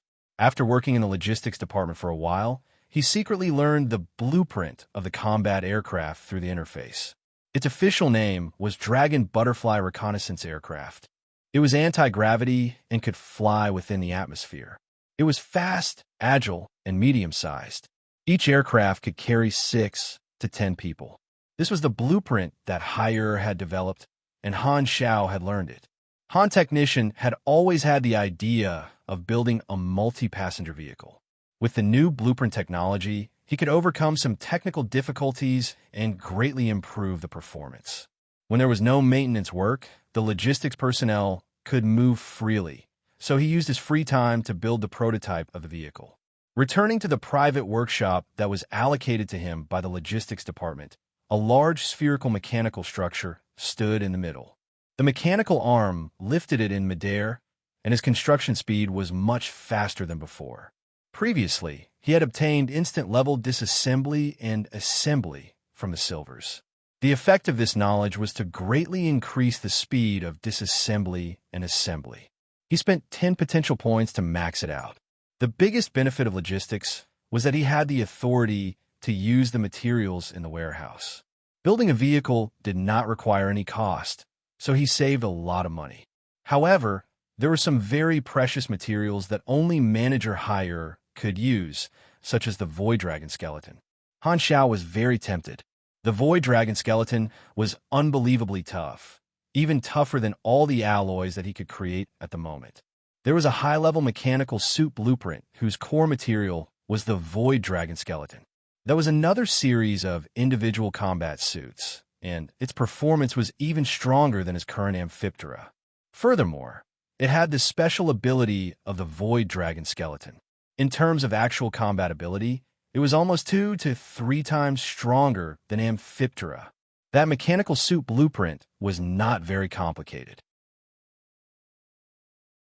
It only required advanced knowledge, and the only difficult part was the materials. The Void Dragon skeleton was very rare and could be used as a limited mine. Floating Dragon Island was one of the few places in the entire Shattered Star Ring that produced Void Dragon bones. If he could get enough Void Dragon bones, he would be able to build a new generation of mechanical suits, not just the Snake series model. The Void Dragon skeleton was a treasure, and the bone marrow extracted from it was also very useful. Unfortunately, it was all controlled by Higher. However, it also showed the benefits of Floating Dragon. Even if Ames did not purposely manage the organization, there are still many good things in the warehouse. Now that I've integrated into the group and gained a firm foothold, it's time to find Horlade and talk about the silvers. My current identity is actually beneficial. It's convenient for me to negotiate openly. Han Xiao thought to himself. Since he could not count on the 3 mercenary groups, he could only rely on himself. Han Xiao came to the slave market again. This time, it was different from the past. Just as he was about to walk through the door openly, someone suddenly called him from behind. Black Star, wait. Thean caught up with him, panting. Oh, it's you. Han Xiao glanced at him. At this time, Thean's face was swollen and covered with bandages, as if someone had done a few eye surgeries. There was also a group of subordinates following behind him. Thean said with fear and trepidation, "Can you ask your subordinates to stop bullying us? What are you talking about? We're colleagues. In order to improve the quality of the guards and better protect the safety of Floating Dragon, my team members kindly carried out combat training for you. How can you call that bullying?" Han Xiao said sincerely, "I was wrong, I was really wrong. I'll apologize however you want me to." Thean said with a crying face. He no longer had the arrogance from before. Thean's arrogance came from his identity as a guard, and he could look down on all outsiders. However, Han Xiao and the others had suddenly become his colleagues, and he was stunned. His bitter days had come. Han Xiao could not be bothered to waste time teaching him a lesson personally. He casually threw a mission to the players, and they happened to be in the guards as well. He beat them up at 3 o'clock, and then at 5 o'clock. Thean was beaten to the point where he wanted to die. He complained to the head captain, but Wilsander turned a blind eye and did not care at all. Thean could not take the beating anymore, but he did not have the courage to leave the guards. Without this identity, how could he act like a tyrant? Even his life was in danger. He was as anxious as an ant on a hot pan. He had been waiting near the slave market for the past few days, hoping for the stars and the moon. Finally, Mechanicon had arrived, and this scene had happened. Han Xiao smiled and said, "Aya, why are you apologizing? You were just following your duty. You didn't do anything wrong. What will it take for you to let me go?" Thean looked like he was about to cry. Every dog has its day. How could he have foreseen this? If he had known, he would have restrained himself. People say that health is priceless. How much do you think your health is worth? Han Xiao smiled evilly. Thean trembled and took out his communication terminal. He gritted his teeth and said, 1,000. Han technician was shocked. You think you are so cheap? Then 1,500. Han Xiao shook his head and said, it seems that my friend needs to help you establish the right values. 2,000. I only have this much money in my account. This is my savings for several years. Please, I really only have this much money. Sai, I'll give you a discount. Who asked me to be so kind? Han Xiao did not comment. He took out his communication device and opened the transaction page. He glanced at Thean's subordinates and smiled.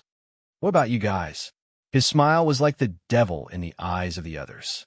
He trembled as he transferred the money.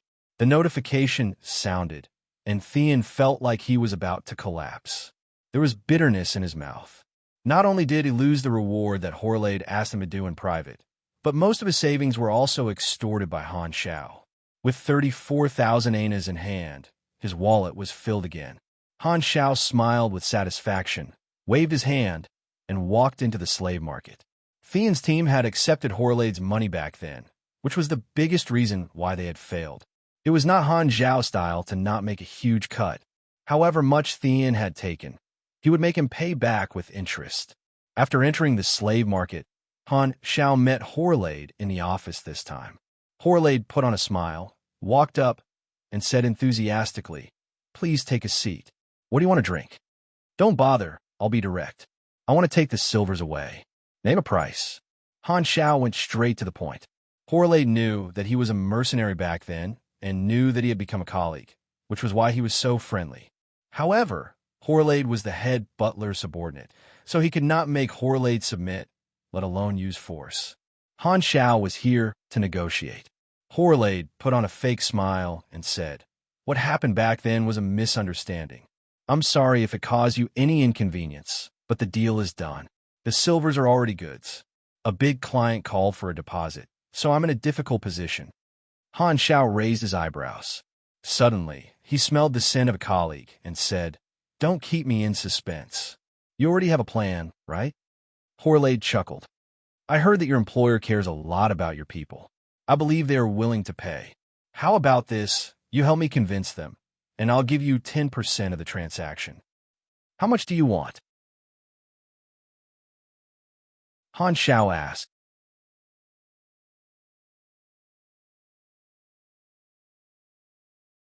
Chapter 372. Han Xiao narrowed his eyes and stared at Horlade without saying anything. After a while, he shook his head and said, "I won't help you convince them. Keep the money." Horlade was a little surprised. Why? There are rules in every profession. Han Xiao became a mercenary to earn money, but since he was in this line of work, he would abide by the rules of this line of work. He valued credibility, and betraying his employer was the worst violation. He would not help Horlade cheat his employer. Didn't you become a mercenary for money? 15 people can be sold for 3 million anus. Even if you only get 10%, it will take you a long time to earn. Seeing that you're my colleague, I'm willing to share some of the profit with you to make up for the failure of your mercenary rescue. You don't appreciate it? Horlade did not think much of it. I'm sorry, but my creed is credibility, and integrity is the foundation. Han Xiao was not moved. The money was indeed a lot, but he did not want to follow Horlade's wishes. Plus, he accepted the silver's employment not for money, but for the advanced knowledge of compression technology. Regardless of whether the silver would compromise or not, if he paid the ransom, what was the use of mercenaries? He wouldn't be able to get his reward. Horlade curled his lips. Up to you. I'll negotiate with your employer myself. Han Xiao took out his communicator and contacted his employer. The face of the silver appeared on the screen. The employer saw Han Xiao and was a little surprised. After thinking for a while, he remembered that Han Xiao was also one of their mercenaries.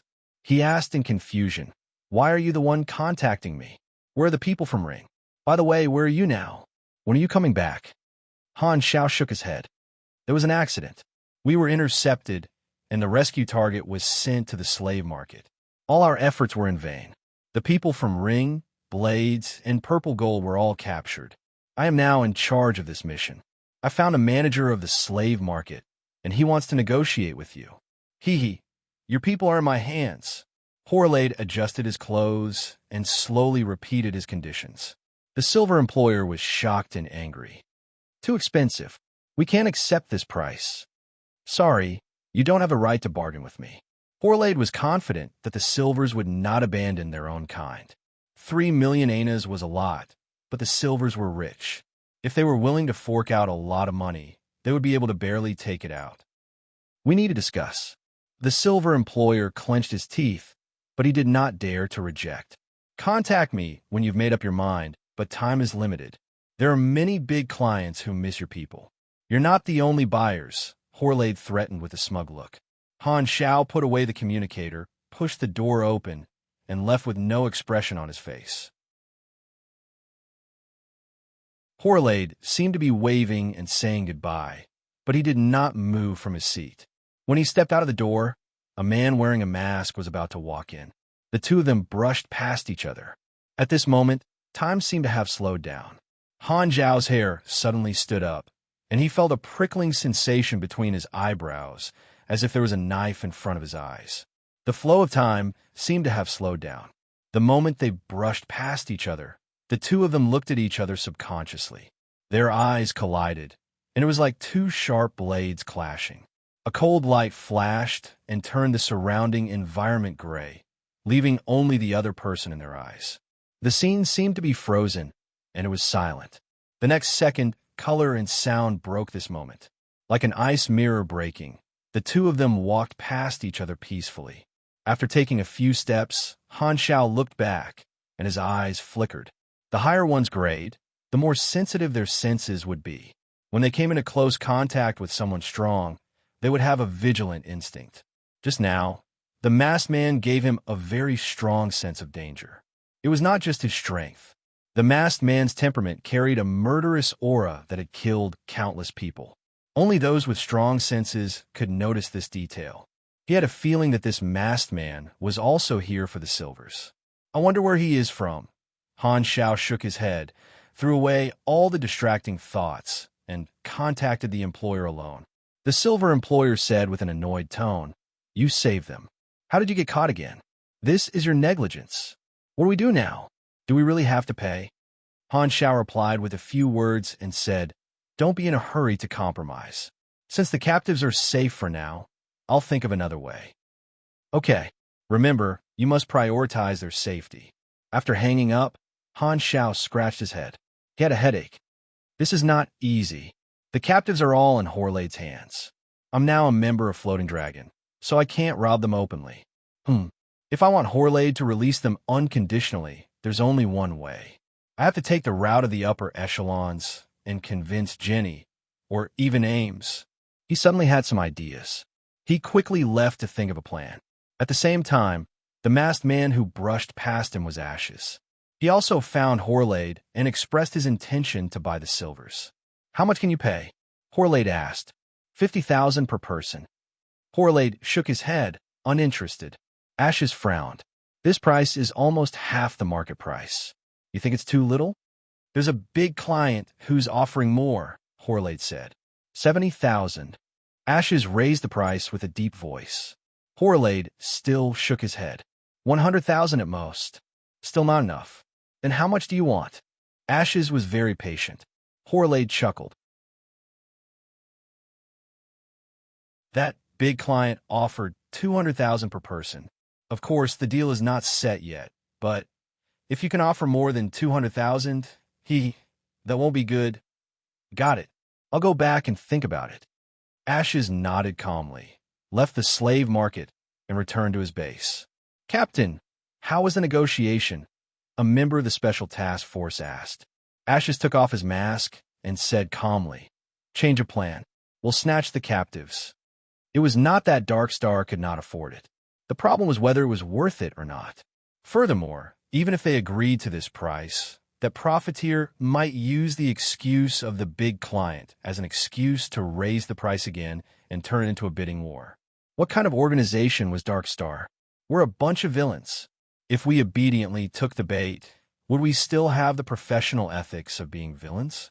Far away in the Fawnstar system, there was a fierce argument on the planet where the Silver's employer was staying. They've already offered a price. What are we waiting for? Gather the money immediately. Wait, this is very strange. Could it be that the mercenaries have teamed up with the slave owners to cheat us of our money? The Shattered Star Ring is full of greedy and barbaric people. We have to guard against this possibility, someone guessed. No matter what, safety is the priority. The Ring, Blades, and Purple Gold mercenary groups have all failed. How can we rely on that Black Star mercenary group? If they take risks in order to complete the mission, they will put the captives in danger. Let's just pay up. What if they take the money and still don't release the captives? Someone asked worriedly. Everyone argued for a while. In the end, the captain was more stable and made a decision. They failed last time because of force majeure. I'm willing to trust them again. No matter what, let's let the Black Star mercenary try first. If it really doesn't work, he will definitely give us an accurate answer. Paying is the last option. A team of players was driving an aircraft and patrolling an area. Ligo was in the aircraft. He avoided everyone's gaze and quietly took out the secret message bead. "What the hell is this?" Ligo murmured. "The item clearly states that it can only be rewarded if it is given to a special person, but it doesn't say who the special person is. Do I have to trigger it myself?" Ligo was very experienced in games. This kind of event trigger mission item that did not have a clear hint usually required him to take the initiative and show the item to different NPCs. If he found a character with a different reaction, it was basically a special person.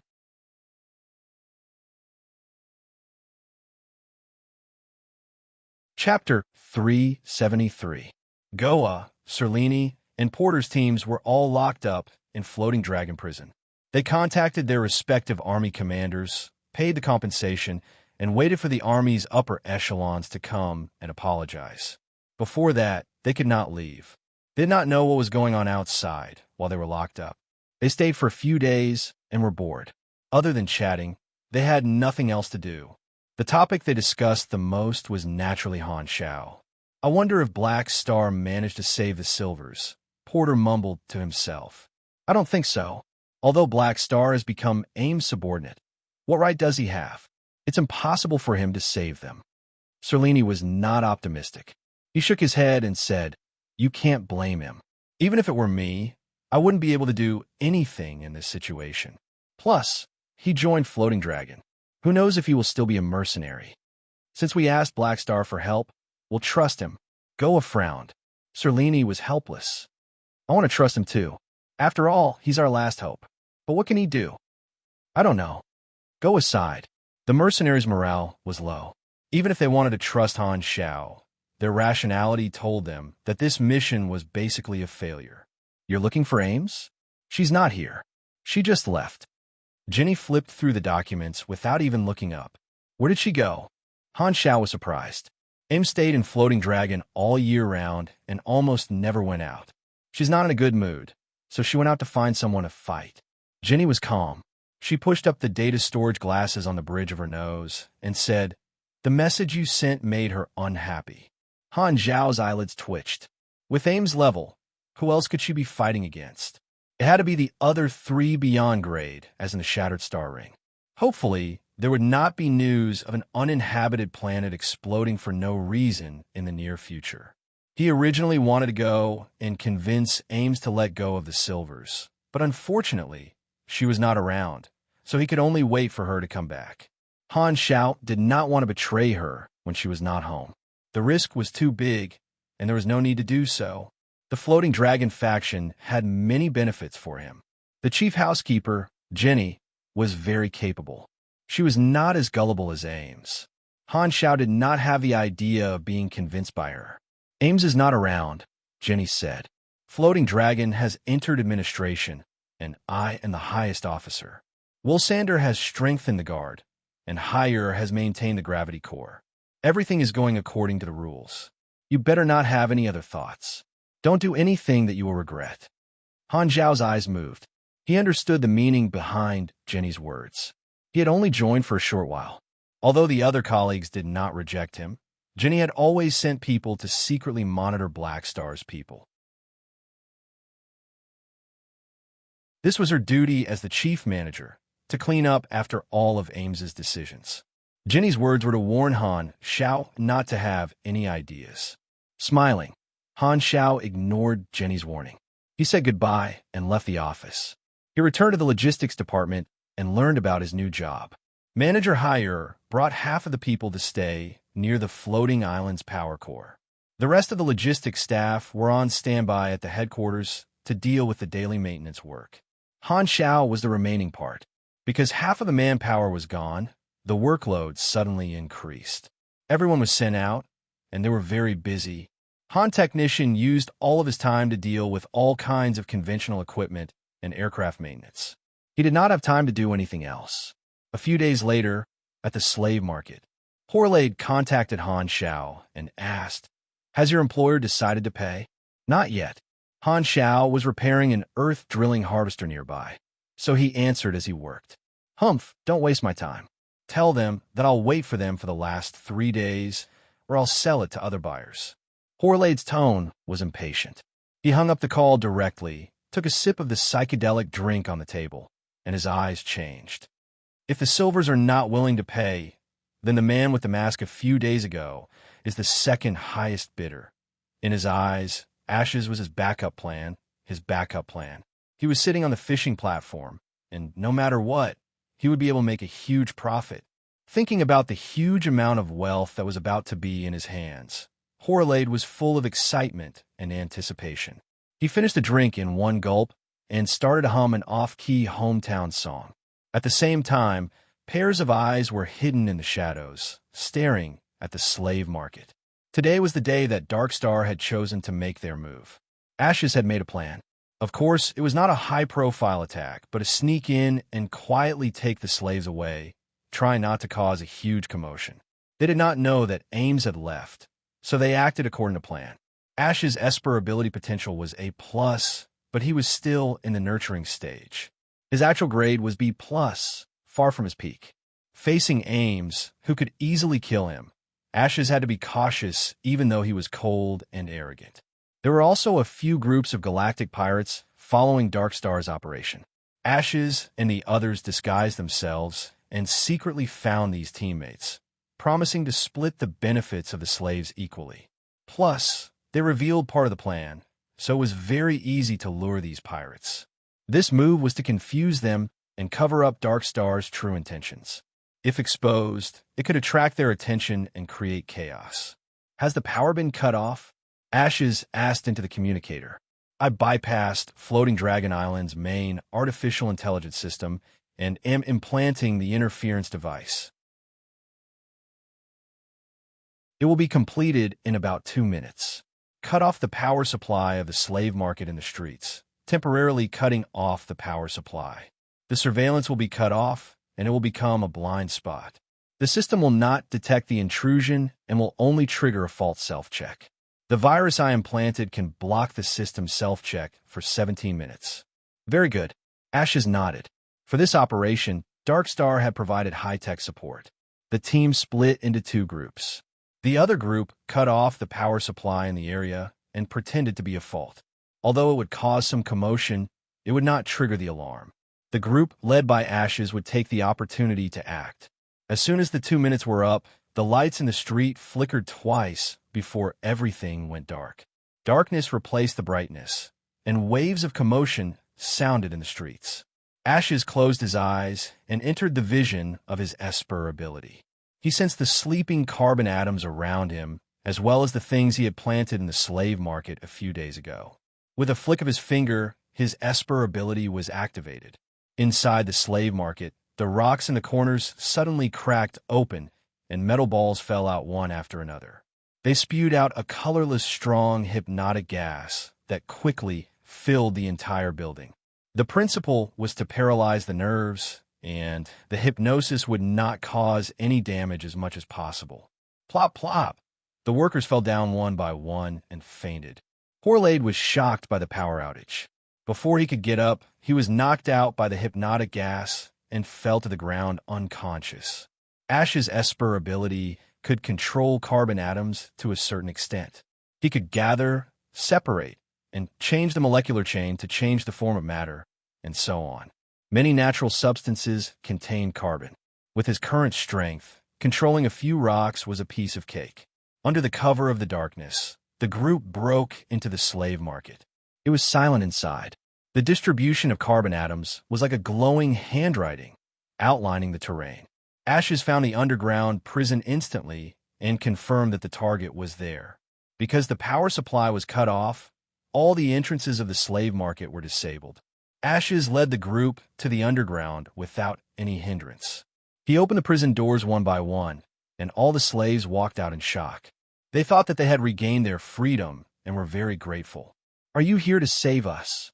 When the Silvers were released, they were overjoyed. They thought that Han Shao was a mercenary who came to save them.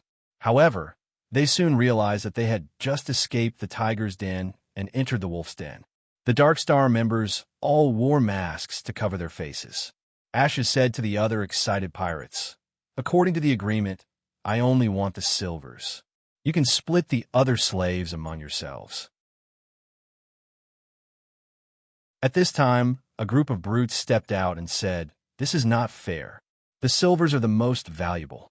Why should we give them to you?" Ashes did not wait for them to finish and directly attacked. The brutes' faces suddenly twisted in pain. Their mouths were wide open, but they did not even have the ability to scream. Starting from their skin, their flesh and blood turned into black carbonized powder, and their bodies quickly collapsed. "Who else has a problem?" Ash's tone was cold. Everyone's face changed, and they kept quiet out of fear. Their greed was dispelled by this scene. They obediently shared the other slaves and did not dare to have any ideas about the Silvers. "We got them. Let's leave this place first and interrogate them in a safe place." The Darkstar members did not care about their partners anymore and left in a hurry. A few minutes ago, when the power was just cut off, the logistics department received a malfunction report. The SMART program assigned the manual maintenance task to Han Xiao according to the location of the logisticians. Emergency mission? Han Xiao happened to be repairing the drill nearby. When he received the notice, he immediately put down his work and rushed to the area where the slave market was. There were no lights around, and it was dark. Han Xiao turned on the sensor radar of the mechanical suit. Suddenly, he stopped. He realized that the image inside the slave market was blurry. It was obviously the reaction of the radar being interfered with. Something's wrong. Han Xiao's face changed slightly. He realized that something had happened. He immediately activated the jetting device and rushed to the slave market. As soon as he entered, he smelled the stimulating hypnotic gas. You have inhaled a strong nerve-paralyzing hypnotic gas. Undergoing resistance test. Your END is over 100. You are immune to hypnosis. Your END is over 150. You are immune to sluggish state. It was dead silent inside. He turned on his night vision and was shocked when he saw the unconscious workers all over the floor. What's going on? Is there a thief here? Who has the guts to do this? Han Xiao was shocked. At this time, there were hurried footsteps coming from the stairs. Ash's people brought a group of silvers back to the ground. They saw Han Xiao standing at the door immediately and knew that something was wrong. We've been discovered. However, when Han Xiao saw that the silvers were rescued, he was even more confused. Who the F***CK did my job? Did the employer find another group of mercenaries? Are we friends or foes? Which side are you on? Han Xiao could not figure out the identity of the other party. Before he could say anything, Ashes made his move. He controlled the carbon atoms in Han Xiao's body and used the same trick again, trying to turn this intruder into ashes. The Esper ability bypassed the mechanical suit and took effect on Han Xiao's body. You have been attacked by Ash's carbon atom deconstruction.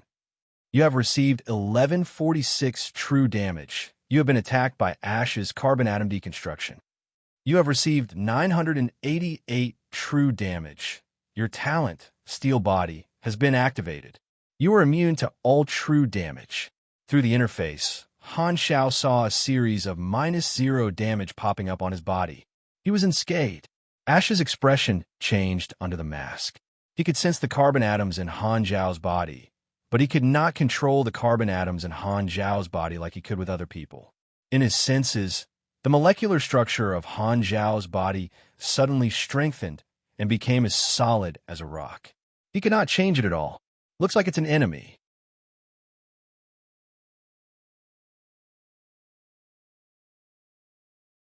Chapter 374. A blazing beam of light burst out like a golden spear, piercing through the darkness, and exploded on Ash's face. Boom! Flames burst out. Before the scattered light had even dissipated, a human figure dashed out. Han Xiao's reaction was extremely fast. The handle of the scythe popped out from his vambrace and slid into his palm. He swung it in a half-moon shape and expanded it into a huge black scythe. The scythe and the figure clashed. Clang! Sparks flew in all directions, and the sound of metal clashing rang out. A translucent hand grabbed the scythe, and the two sides clashed. The sound of friction could be heard. Han Xiao took a closer look. Ash's skin had turned into a diamond-like state. Sharp blades could not cut through it. It was extremely hard. The ground under his feet moved, and the carbon elements were separated and turned into dust particles. They wrapped around his legs like a tornado and quickly hardened. Han Xiao was shocked. He jumped back hurriedly and dodged before the soil hardened. He tore apart the diamond that had yet to form. Control of carbon elements? What a troublesome ability. The mechanical suit's analyzer detected the composition of the controlled substances. They were all made of carbon. Han Xiao was very experienced and immediately guessed the opponent's ability. He felt that it was troublesome. This kind of ability to control atoms was very rare. Its effect was usually very comprehensive. It could attack, defend, control, and even create materials. Many natural substances contained carbon elements, and the opponent's ability was the nemesis of carbon-based monkeys. Han Xiao was shocked. Luckily, He had a talent that was immune to true damage. Otherwise, he would have died. Steel Body came from the leader of the Germinal organization. Of course, with his current knowledge, the leader's strength was not enough. However, that old guy was still a main character and a boss. This talent was a molding talent, and its effect was very strong. You can hit me, but don't even think about dealing true damage. One had to know that true damage ignored resistance and was extremely dangerous. Even the toughest pugilists would feel terrible if they were hit by a true damage. With this talent, it was like having a safety net. Until now, Han Xiao had earned a total of 2 molding talents. The other one was elementary strength and life, which increased his health. As a mechanic, his health was comparable to that of a pugilist of the same level. He was so tanky that his enemies were disgusted. Anyway, Ashes was disgusted. Carbon atom deconstruction was a new way to use his Esper ability that Ashes had learned after breaking through to Grade B. It was a killer move against low-grade supers. The principle was to directly destroy the molecular structure of the opponent's body. The difference in energy and level had to be determined, and only when the target failed would they receive true damage. Normally, those with a lower grade than Ashes would not be able to pass the test. However, Han Xiao was such an anomaly. Although his grade was lower, he was immune to true damage. Go! Ashes suppressed the shock in his heart. His trump card had failed, and his other abilities were all conventional means of combat. They did not have enough killing power. Now was clearly not the time to fight, so there was no time to think. His Esper field spread out, and the ground and walls rippled like water. Countless carbon elements were stripped and reshaped. The powdery particles surrounded Han Xiao like fluttering black ribbons and quickly hardened into diamonds. They were of various shapes, such as spikes, barriers, cages, and so on, entangling Han Xiao. Crackle.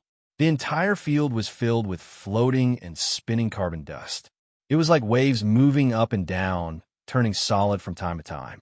It was a spectacular sight. Han Xiao gritted his teeth. The ribbons of dust were dense and unpredictable. They did not stop moving at all. He suddenly felt like he was in a bullet screen game. It was a test of his reflexes. The artificial intelligence of the Amphiptera mechanical suit quickly planned a dodging route. Han Technician moved and dodged, missing by a hair's breadth every time. His movements were extremely difficult. He was like a patient with epilepsy doing a street dance with a wire hanging from his neck. Convulsion. However, the effect was also very obvious. It looked dangerous, but it was actually as steady as an old dog.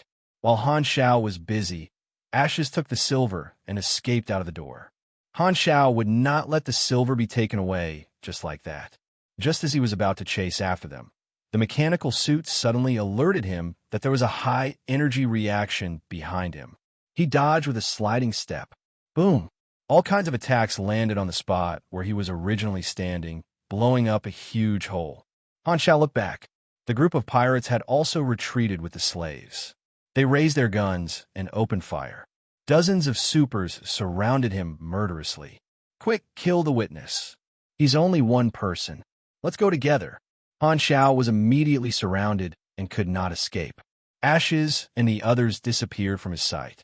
He frowned and had to deal with this group of brutes for the time being. He was alone, and they were using their numbers to attack him. There was no way he could end the battle quickly. So Han Xiao decided to use the built-in communication device of the mechanical suit to call for help. After fighting for a while, the group of pirates realized that they could not do anything to Han Xiao at all. A few of them were even killed by Han Xiao, so they started to get anxious. This guy is quite strong. Don't waste time. Let's go. No, he saw our identities. If we inform the guards, we'll be exposed immediately. This group of brutes had different opinions. Half of them wanted to retreat. Just as they were about to retreat, the roof of the slave market suddenly exploded. Everyone was shocked and looked up in shock. A few Dragonfly Butterfly aircraft were hovering in the sky, shining down searchlights. The background was a colorful galaxy, and there were more aircraft coming from afar. This group of guards were all players. Han Xiao called them over with a simple call. Using the convenience of his position, he quickly arrived to help. Haluz waved and greeted them through the high-density glass. All the brutes were shocked. It was like being caught red-handed by the police. Han Shao stepped back and left the range of the firepower. He curled his lips. Have you ever heard of a cloud-piercing arrow leading to the arrival of thousands of soldiers? You want to gang up on me? Burn your dreams. I have helpers too. All the aircraft opened fire and poured lasers at the brutes. Bang! Bang! The golden lasers were like a rainstorm, and a large group of these pirates fell like cutting chives. They were terrified. It's the Dragon Guards. Run. Split up. They panicked and did not have time to care about Han Shao. They immediately scattered like birds and animals, covering their heads and running in all directions. The aircraft split up to chase after them. Han Shao did not chase after them immediately. The Dragon Guards were higher up in the sky, so their hunting efficiency was higher. He did not want to move on the ground, so he was waiting for his bat wings to arrive. Ashes was the first to escape. He was already out of sight, but Han Shao did not just watch. He secretly marked him. Haluz, a group of mysterious people stole the silvers. I marked them on the radar. I've sent the information to you. Don't let them get away. Han Shao outlined a glowing path on the map and sent it to Haluz. He said seriously, they have a super, also grade B, who can control carbon elements. Be careful, maintain a shield. Don't fight with him before I arrive. Got it. I've already seen them. I'm following them, Haluz replied. This time, Wilsonder's communication came. He asked with a deep voice, what happened? Han Shao repeated what had happened, emphasizing that the enemy had attacked Floating Dragon's assets with bad intentions, and that he was the one who had stopped the enemy. These enemies were so arrogant, daring to shit, piss, and fart on the head of the Dragon Guards. If he did not go up and kill them, he would have no shame. He was afraid that Wilsander did not get the main point, so he repeated it 3 times. Okay, I got it. Wilsander quickly hung up the communication, afraid that Han Shao would repeat it a 4th time. However, Han Shao had achieved his goal. Wilsander's mind kept repeating what had just happened, and he could not forget it even if he wanted to. The more he thought about it, the angrier he got. That's right. Who doesn't know that we, the Dragon Guards, protect the entire city? These people still dare to break the rules and look down on the Dragon Guards. Are they challenging me? Today, these people dared to steal the slaves, and tomorrow, they dare to blow up the floating island. What the F***CK? If I don't kill you all, I won't be the Dragon Guards. Wilsander pondered for a while and was furious. He ordered the Dragon Guards under him to move out. Since Ames was not around, the Dragon Guards were on standby at all times. They were on level 1 alert, extremely efficient.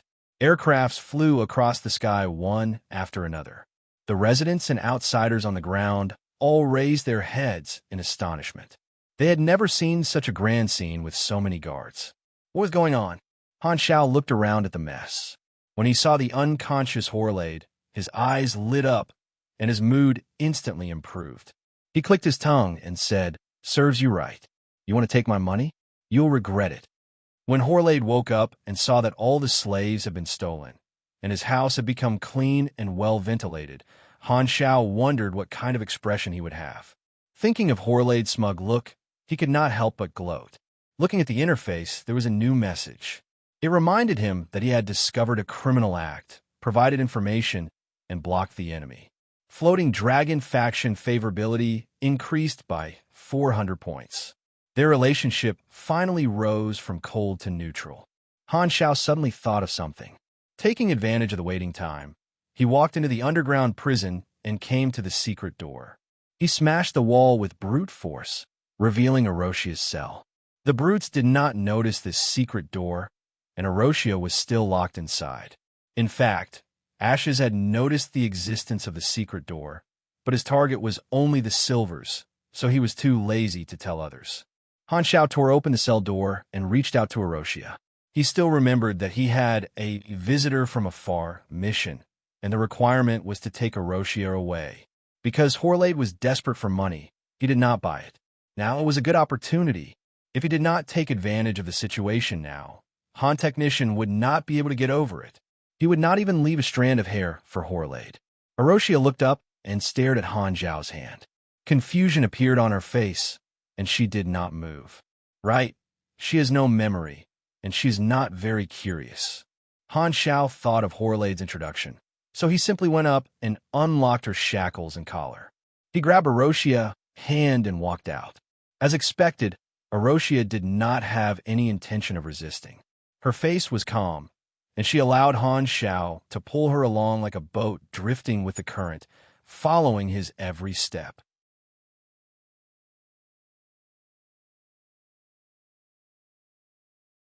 Chapter 375. Who? Blue flames shot out from the bottom of the equipment box and flew over. The accessories assembled automatically, and the amphipterus switched to flight mode. Location reported. Han Zhao quickly equipped himself and grabbed Erosia to fly into the sky.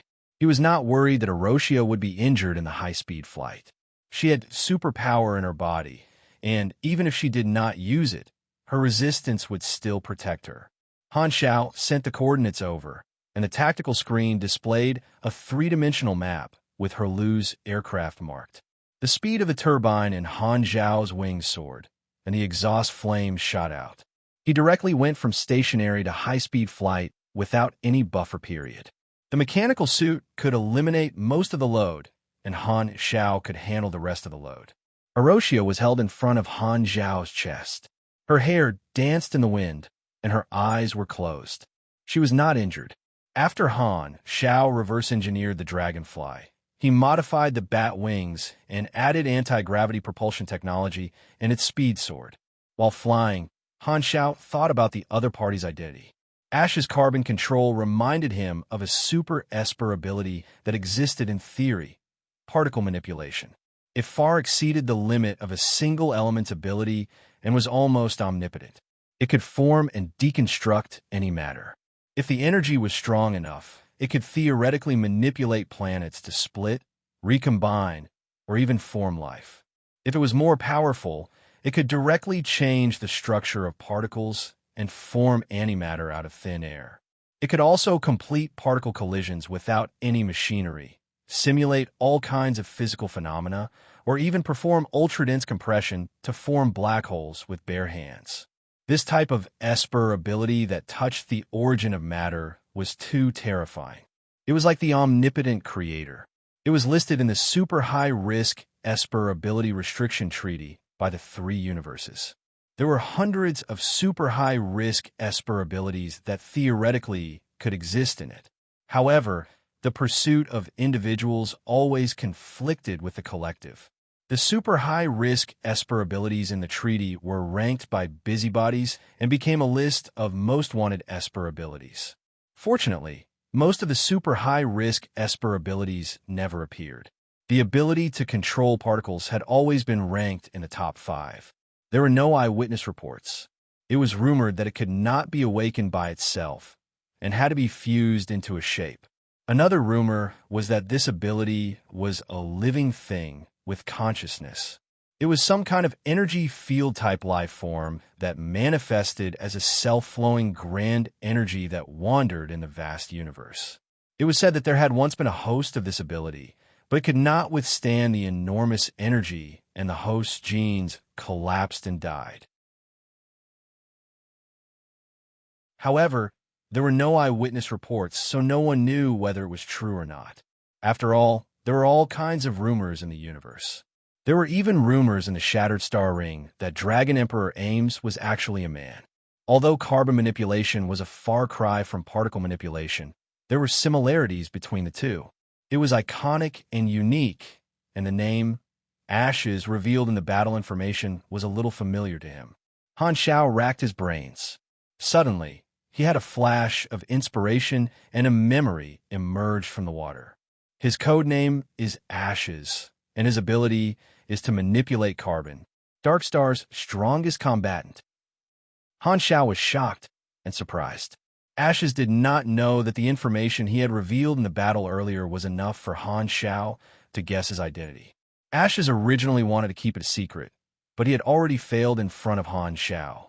The reason he was able to confirm his target was because the codename Ashes and his ability were too iconic for the same person.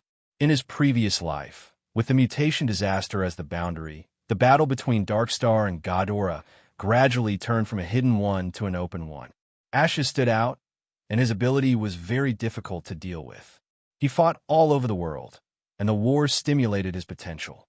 After reaching Grade A, the strength of his Esper ability increased by leaps and bounds, and he became Darkstar's strongest combatant. Tens of millions of Ghidorah players had died in his hands, and his famous speech was the most popular speech of the Darkstar players in that version. I am destined to become Ghidorah's nightmare. I will use slaughter to make them reflect on their backward traditions that have lasted for countless years. The bloodline theory that they insist on goes against the laws of reproduction and nature. It is this twisted ideology that created us, and after they repent, they will swallow the bitter fruit of the pure blood theory that has been brewing for thousands of years. Darkstar will rebuild Ghidorah from their ashes. When that time comes, there will no longer be pure bloods, and no one will be superior because of their bloodline. Discrimination will no longer exist, and no one will be born inferior. Half-bloods are tolerance, progress, and equality. We will eradicate the corruption. May life and hope bless Ghidorah. Of course, although this speech sounded very cool and epic, Darkstar claimed to be revolutionaries. They believed that revolution required sacrifice and unscrupulous means. Other races, such as Sunil, suffered greatly from this. In the eyes of the lawful faction, no matter how loud Darkstar's slogan was, it was still a chaotic and evil terrorist organization. Ironically, Ashes was not a half-blooded Ghidorah. He belonged to another race. He had been trained by Darkstar since he was young, and this hatred had nothing to do with him. From this, it could be seen that Darkstar's mental and spiritual construction was very impressive. Ashes was still in the secret training stage and had not reached the height of his peak. Han Xiao was the first outsider to know about Ashes' identity. At the same time, he was confused. Darkstar's actions had always been very purposeful, and everything was focused on dealing with Ghidorah. Why would they target the Silvers? Darkstar wants to use this group of Silvers to threaten Silver Lingming? Impossible. This is just a group of tourists. They don't have that much power. Even if they captured the entire Silver Council, they won't be able to threaten Silver Lingming. What is Darkstar trying to do? Han Zhao's eyes flickered. Could it be these Silvers have other secrets? A spaceship appeared in front of them. The hatch opened, and Han Xiao flew in. Haluz greeted him and said, "They have no intention of fighting back. They don't have a fixed route, so we don't know where their destination is. Continue chasing." Haluz nodded. He then saw Aroshia beside him and was stunned. He asked with surprise, "You are?" "Don't ask. I'll explain to you next time." Han Xiao did not have time to deal with Aroshia. Through the porthole, he stared at Ashes and the others on the ground. "We can't get rid of this spaceship. The other guards are on their way. We'd better leave as soon as possible," his subordinate said anxiously. Ashes' face was solemn. The spaceship that was tailing them did not fire for a long time, which made him feel pressured. The plan was originally perfect. The culprit that caused the current situation was the witness who suddenly appeared. It would have been fine if he could kill the witness instantly, but that witness was not only a grade B super, but he was also immune to his carbon atom deconstruction. Unbelievable. When he used this move against targets weaker than him, it had never failed. AIM's weak organization was a fact that everyone in the Shattered Star Ring knew. However, no matter how thin a camel was, it was still bigger than a horse. The Dragon Emperor did indeed have powerful people under her command. The survival of the witness messed up all the plans. The other party was definitely a member of Floating Dragon's organization, which was why he was able to call the guards. Ashes was helpless. He could only say that luck was not on his side. Luckily, he found other criminals to work with. With those brutes attracting the firepower, Floating Dragon would not know that they were Darkstar. There was no way he could wait until it was safe to interrogate the Silvers alone. Ashes gave a signal, and the members of the Special Task Force directly exchanged signals with the Silvers while they were escaping. This would increase the risk of being exposed, but he could not care less. However, an accident happened. All the Silvers were confused. None of them matched the secret signal. There was no carrier in this group.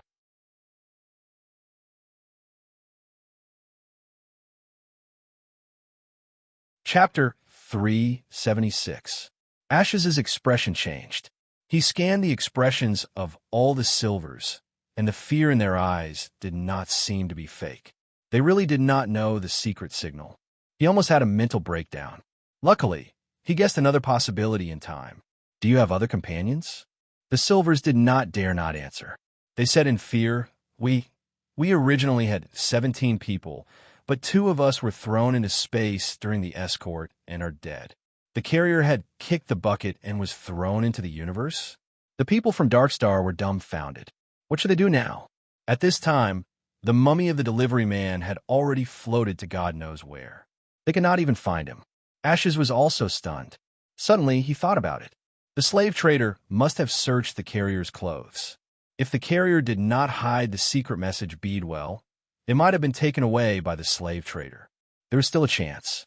However, this meant that the Silvers saved him for nothing, and he was targeted by Floating Dragon. Because of this, Ash's face stiffened, and he felt extremely sad. If he had known this would happen, he would have gone to the slave trader first, but he did not know that the carrier was in an accident. Saving the carrier first was his usual priority. The carrier belonged to the organization he was cooperating with. After receiving the secret message bead, he would save the carrier if possible. If not, he would kill the carrier. Now this step was skipped. That damn slave trader completed their job, but the bead was missing. Furthermore, Ashes originally only wanted to steal the carrier secretly. It was all because of this accident that caused such a huge commotion. In summary, it could be said that he was extremely unlucky. Ashes was extremely frustrated. He waved his hand, and countless black dust spewed out from the ground, turning into a veil-like curtain that gently covered the pursuing aircraft. There was a shield attached to it, blocking the sight of the aircraft. This layer of dense black dust was all graphite, and the image of the observation device suddenly became distorted and blurred. The aircraft became blind, stumbling and hurriedly decelerating. I'll chase. Haluz, don't follow. He can kill you easily. Han Shao stopped Haluz from jumping off the ship. He did not want this officer that he had spent so much effort to kidnap to fly away. After breaking through the graphite barrier, Han Shao took a closer look and was momentarily stunned. Ashes and the others had used their abilities to escape and disappeared without a trace. Only the Silvers were huddled together, shivering. They were no longer of any use to Ashes, so they were left aside. This would make it easier for him to escape and lower the Dragon Guard's soaring blood pressure. Only then did the graphite barrier dissipate and fall to the ground. This meant that Ashes had gone far away, and the aircraft was out of the range of his ability. He ran so fast. He was gone in an instant. Haluz was surprised. Just as he was about to give the order to continue the chase, Han Shao suddenly raised his hand and stopped him. Don't chase. There's no need. Why? Is it okay to let them escape? I told you we wouldn't be able to catch up to them. Han Zhao's eyes flashed. Didn't you notice? These thugs helped us a lot. Everyone was stunned. They followed Han Zhao's finger and looked at the Silvers on the ground. They were all surprised. That's right. Our hiring mission is to save the Silvers.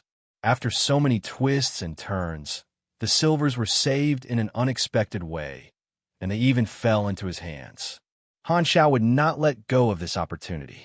The most difficult part of rescuing the Silvers was Horlade, and this problem that had troubled Han Shao for a long time was solved in such a way. He even felt like thanking Darkstar. When the Sandpiper and the Clam fought, the fishermen benefited. Han Zhao's words were more effective than Wilsonder's. Everyone listened to his order and stopped chasing. Very soon, the other players' aircraft arrived and protected the Silvers again. Wilsander requested for communication and said, "The other thugs have been captured. Only the ones you were chasing are left. What's the situation?" Han Shao shook his head. They escaped. One of them is very strong. Why are you the only ones with problems? If this spreads out, those outsiders will question the authority of our guards, and more people will challenge us. It will threaten the security of the floating island and destroy the stability of the residents. The long-lasting balance will be broken, and the world will be in chaos. Sigh. The consequences are unimaginable. When Her Excellency Ames comes back, my position in her heart will collapse, Will Sander complained. Han Zhao's mouth twitched. Don't you have any idea? Your image in Ames' heart is already collapsing. He did not have the heart to break Wilsander's fantasy. Then, they would not be able to play with each other anymore.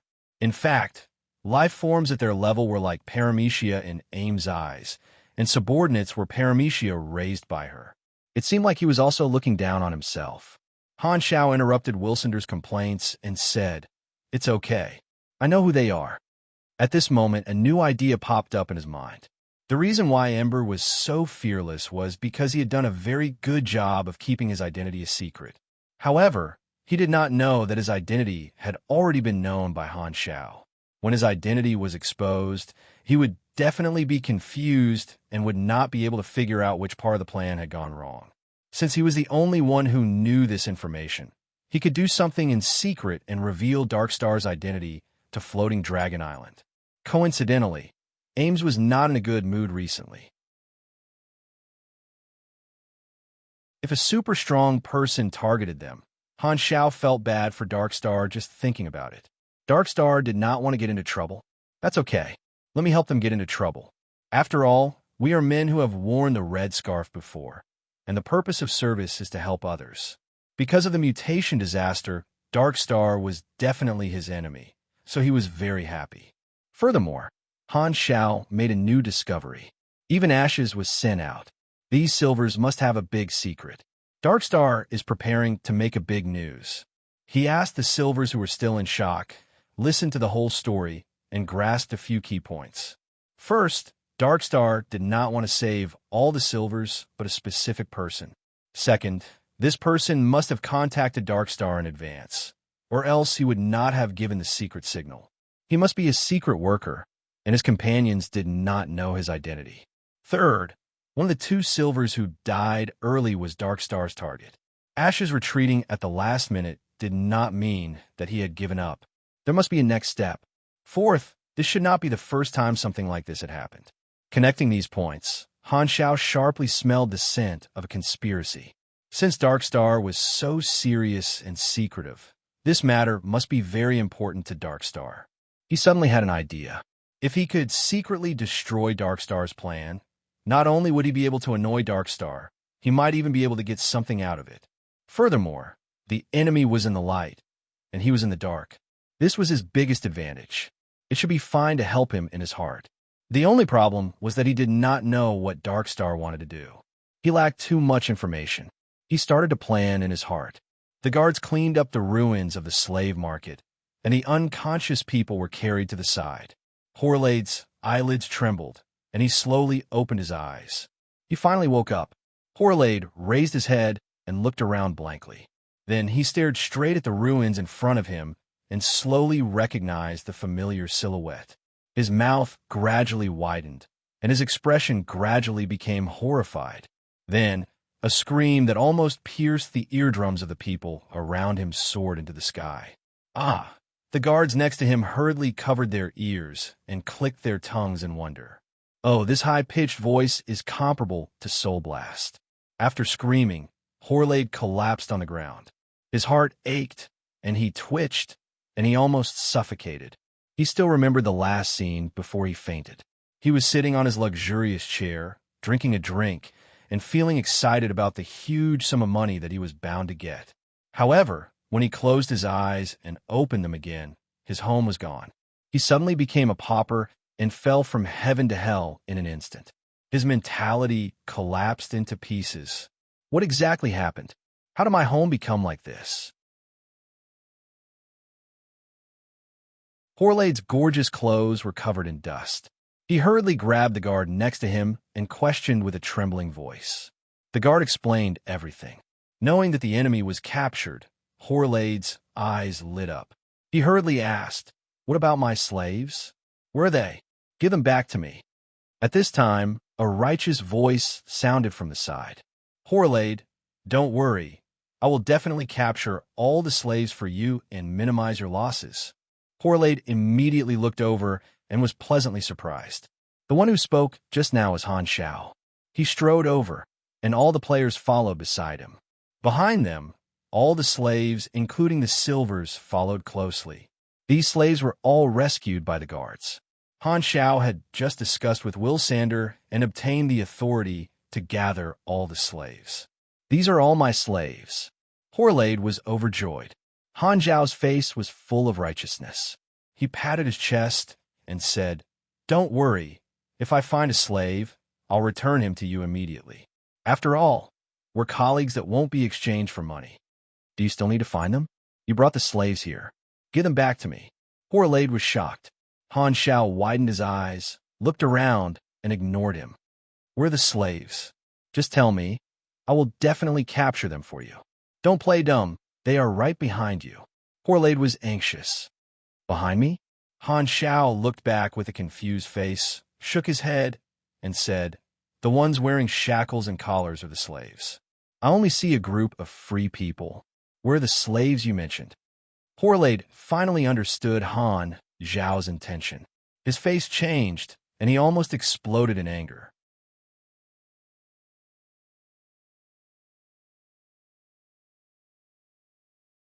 Chapter 377. The brutes took away the slaves, and they no longer belonged to Horlade. The slaves were rescued by floating Dragon Island, so there were two deaths. Han Xiao unlocked the shackles of all the slaves. No one could prove that they were once slaves, and no one could deny that they were free people. Horlade could not argue. The slaves were lost, so he could only bring them back, but he did not have the power. The only way was to bribe the guards. However, Guard Captain Will Sander was right beside him and had no intention of interfering. Obviously, he supported Han Xiao's position. With the guard captain's approval, who would dare to do anything? Horlade saw Thean among the guards. Thean trembled and hurriedly retreated to the back of the crowd. Seeing this, Horlade knew that he could not count on Thean. This guy was already scared by Black Star's people.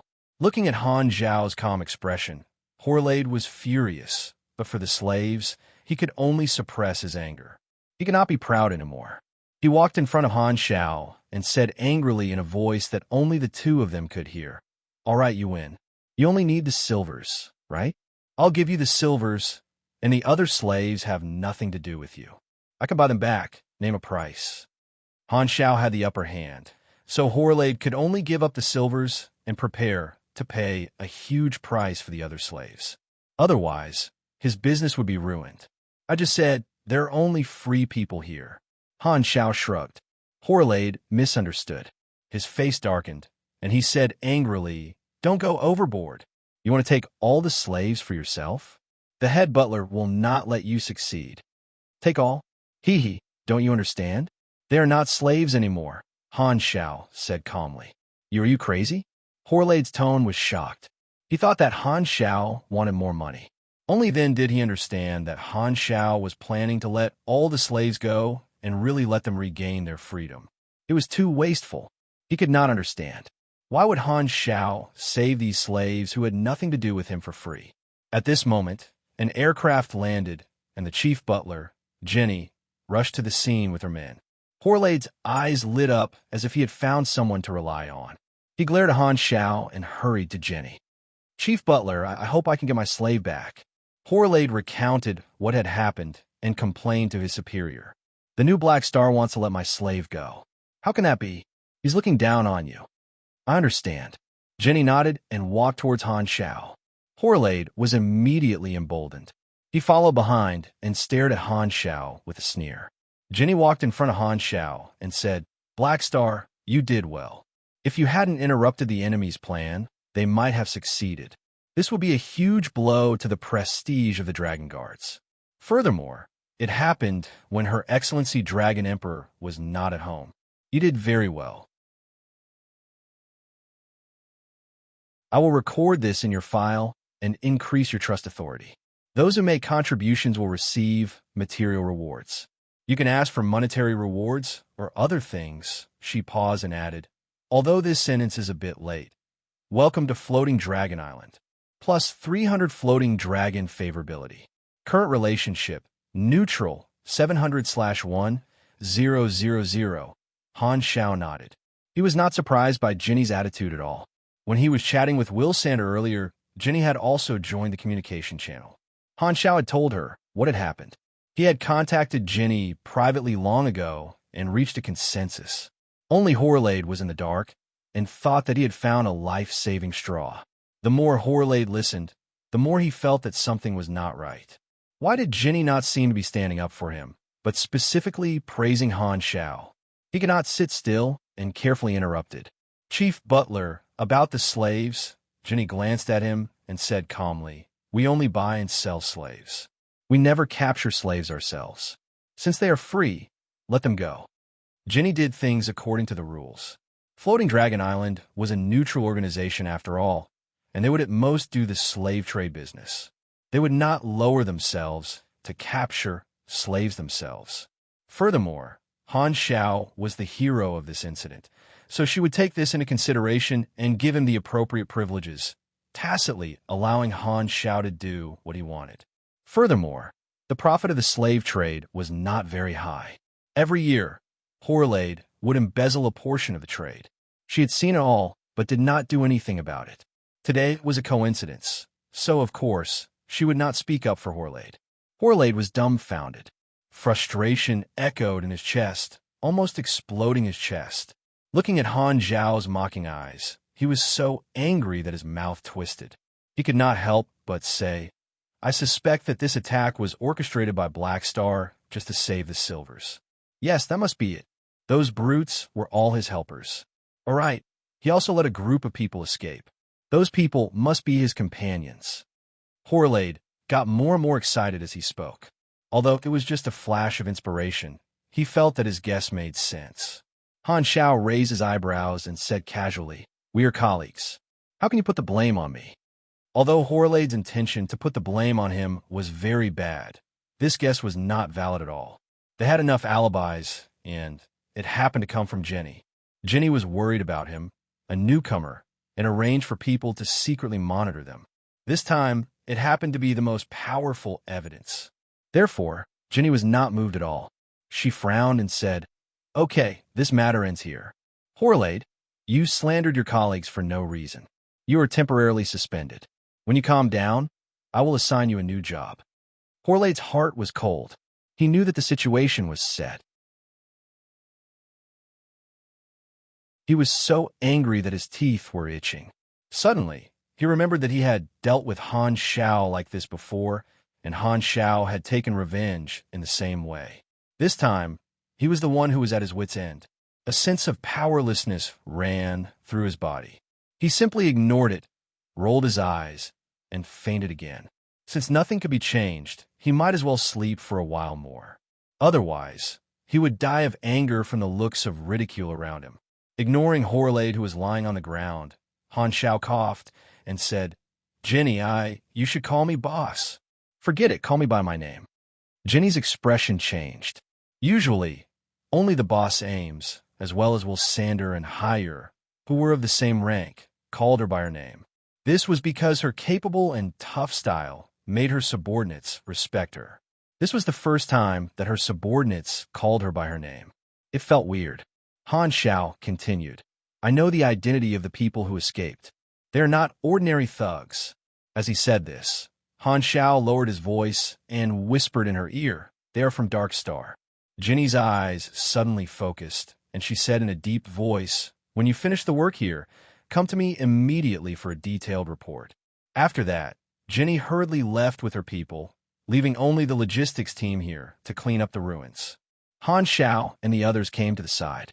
All the rescued slaves stared at him with different expressions. They were all nervous. They finally got their freedom, and they didn't want to lose it again. They didn't know what to do next. Han Xiao walked out of the crowd, looked around, and said lightly, my name is Black Star, the leader of the Black Star mercenary. Remember my name? I gave you freedom. You owe me a favor.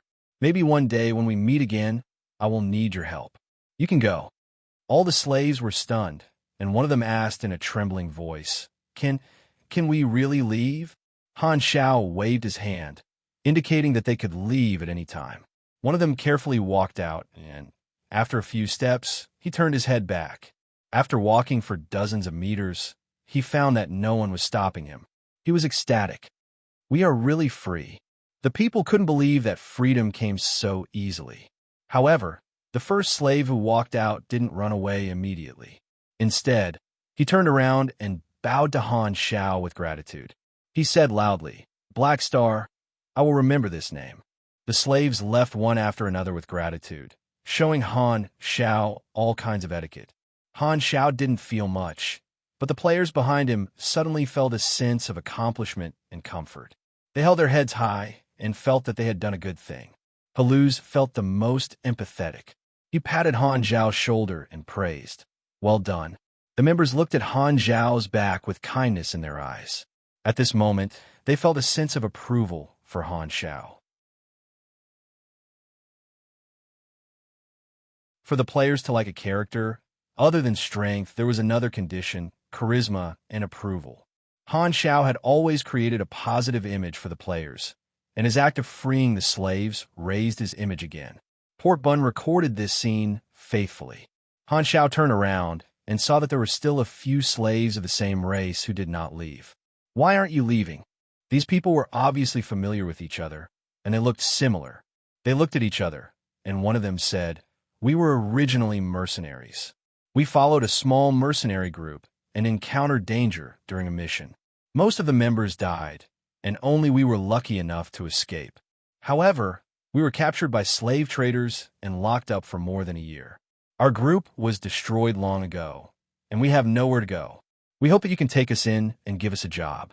You are our savior, and we are willing to serve you."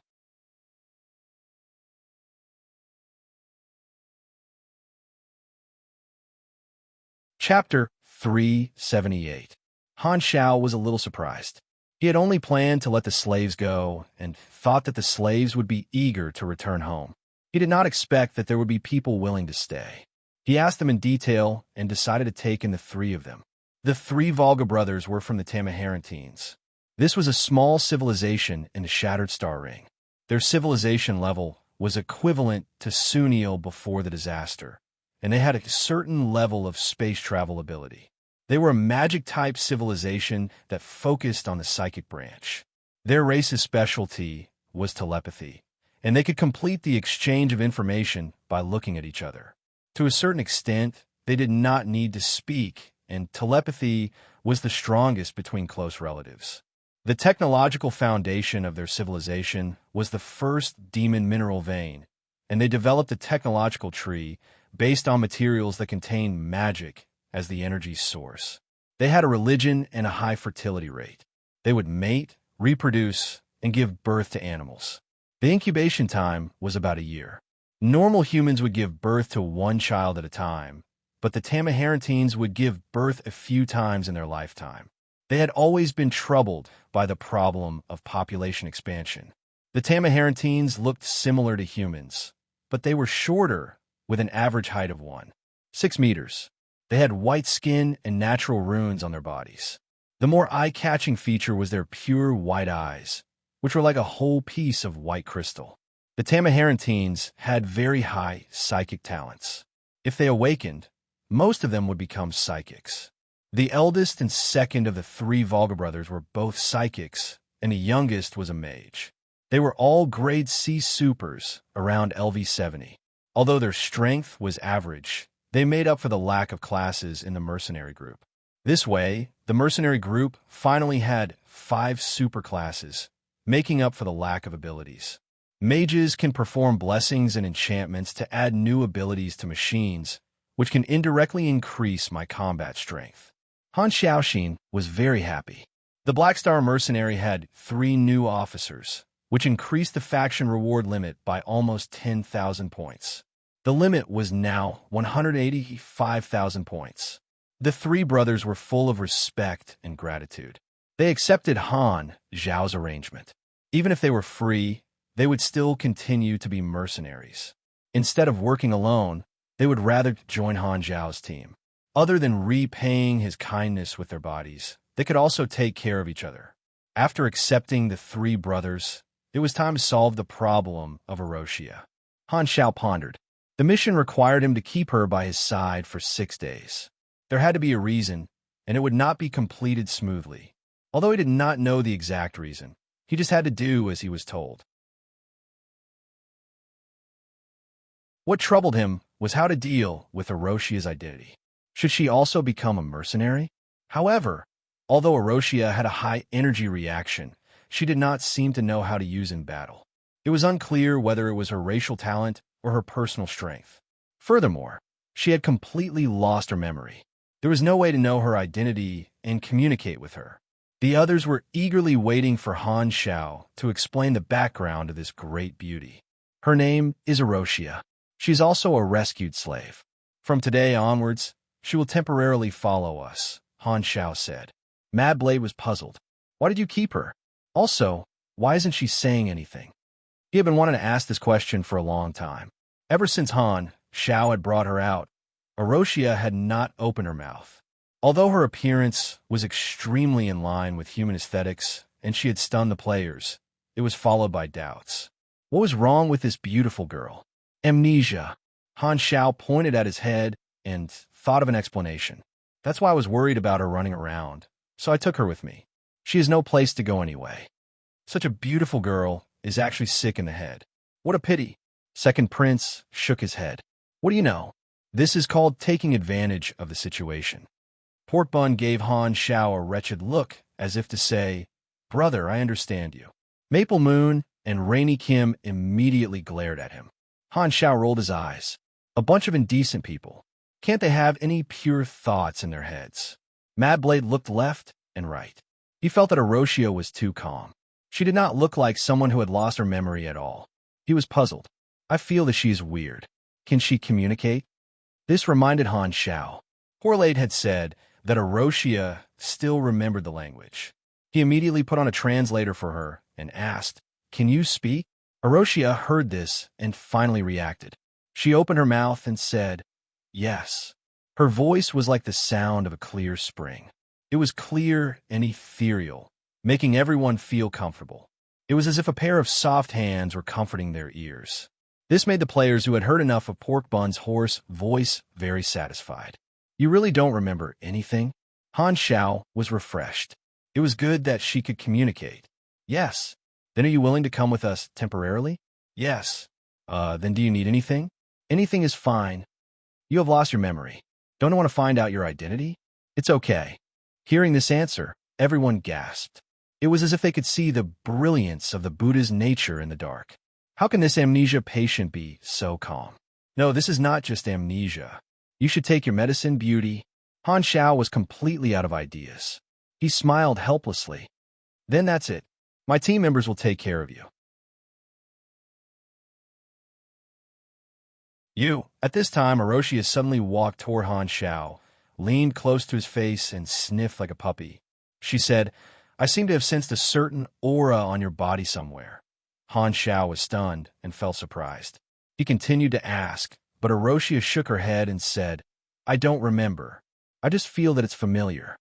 Strange. He could only suppress his doubts and let everyone settle down. In any case, Erosia did not eat, drink, or excrete. She was very easy to take care of. This was originally a characteristic of energy life forms. Erosia was a normal life form. He did not know why, but the good thing was that he did not have to worry about her starving to death. Han Zhao took the aircraft all the way to the office building and met Jenny in the office on the top floor.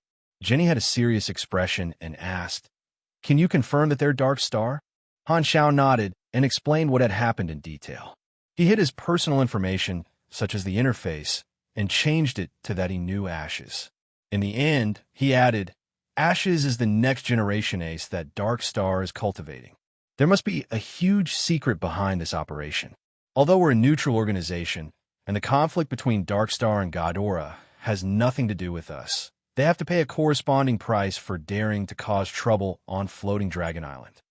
Jenny nodded, pushed her glasses, and said with a frown, Dark Star has always been peaceful with us. There must be a reason for this, but I'm not interested in understanding their intentions. I don't want to find out who is responsible. Luckily, you recognize their background. Otherwise, Darkstar would have really escaped. When Her Excellency Ames returns, Darkstar will pay the price for this provocation. Successfully causing trouble for Darkstar, Han Shao nodded in his mind. To deal with a large organization, using someone else to do the dirty work was naturally the best way. Darkstar was very secretive and powerful. If he did not wait for the storyline to start, Han Shao would not be able to do anything to them. However, Darkstar had personally given him an opportunity, so how could he not make use of it? With Ames' personality and her recent bad mood, Darkstar could be said to have bumped into the muzzle of a gun. It was a pity that Ames was not on Floating Dragon Island at the moment. Otherwise, she would have directly killed Darkstar's future ace while he was still growing. That would have been a huge blow to Darkstar. Floating Dragon would not reveal any information and let Darkstar think that they were safe. They would then deal with them when the time came. Because Han Shao had joined Floating Dragon Island, he was able to borrow the power of one of the largest organizations in the Shattered Star Ring. All along, Han Shao had been using his advantage very well. At this moment, he finally flapped his wings in the galaxy. The complicated relationship between the various civilizations was hundreds of times more complicated than that of Blue Star. Even if he caused a small ripple, it could lead to a huge tsunami after being catalyzed by many parties. Until you're tuning in to the Warrior Lore YouTube channel. Don't forget to subscribe and join us on this journey to catch the most captivating stories.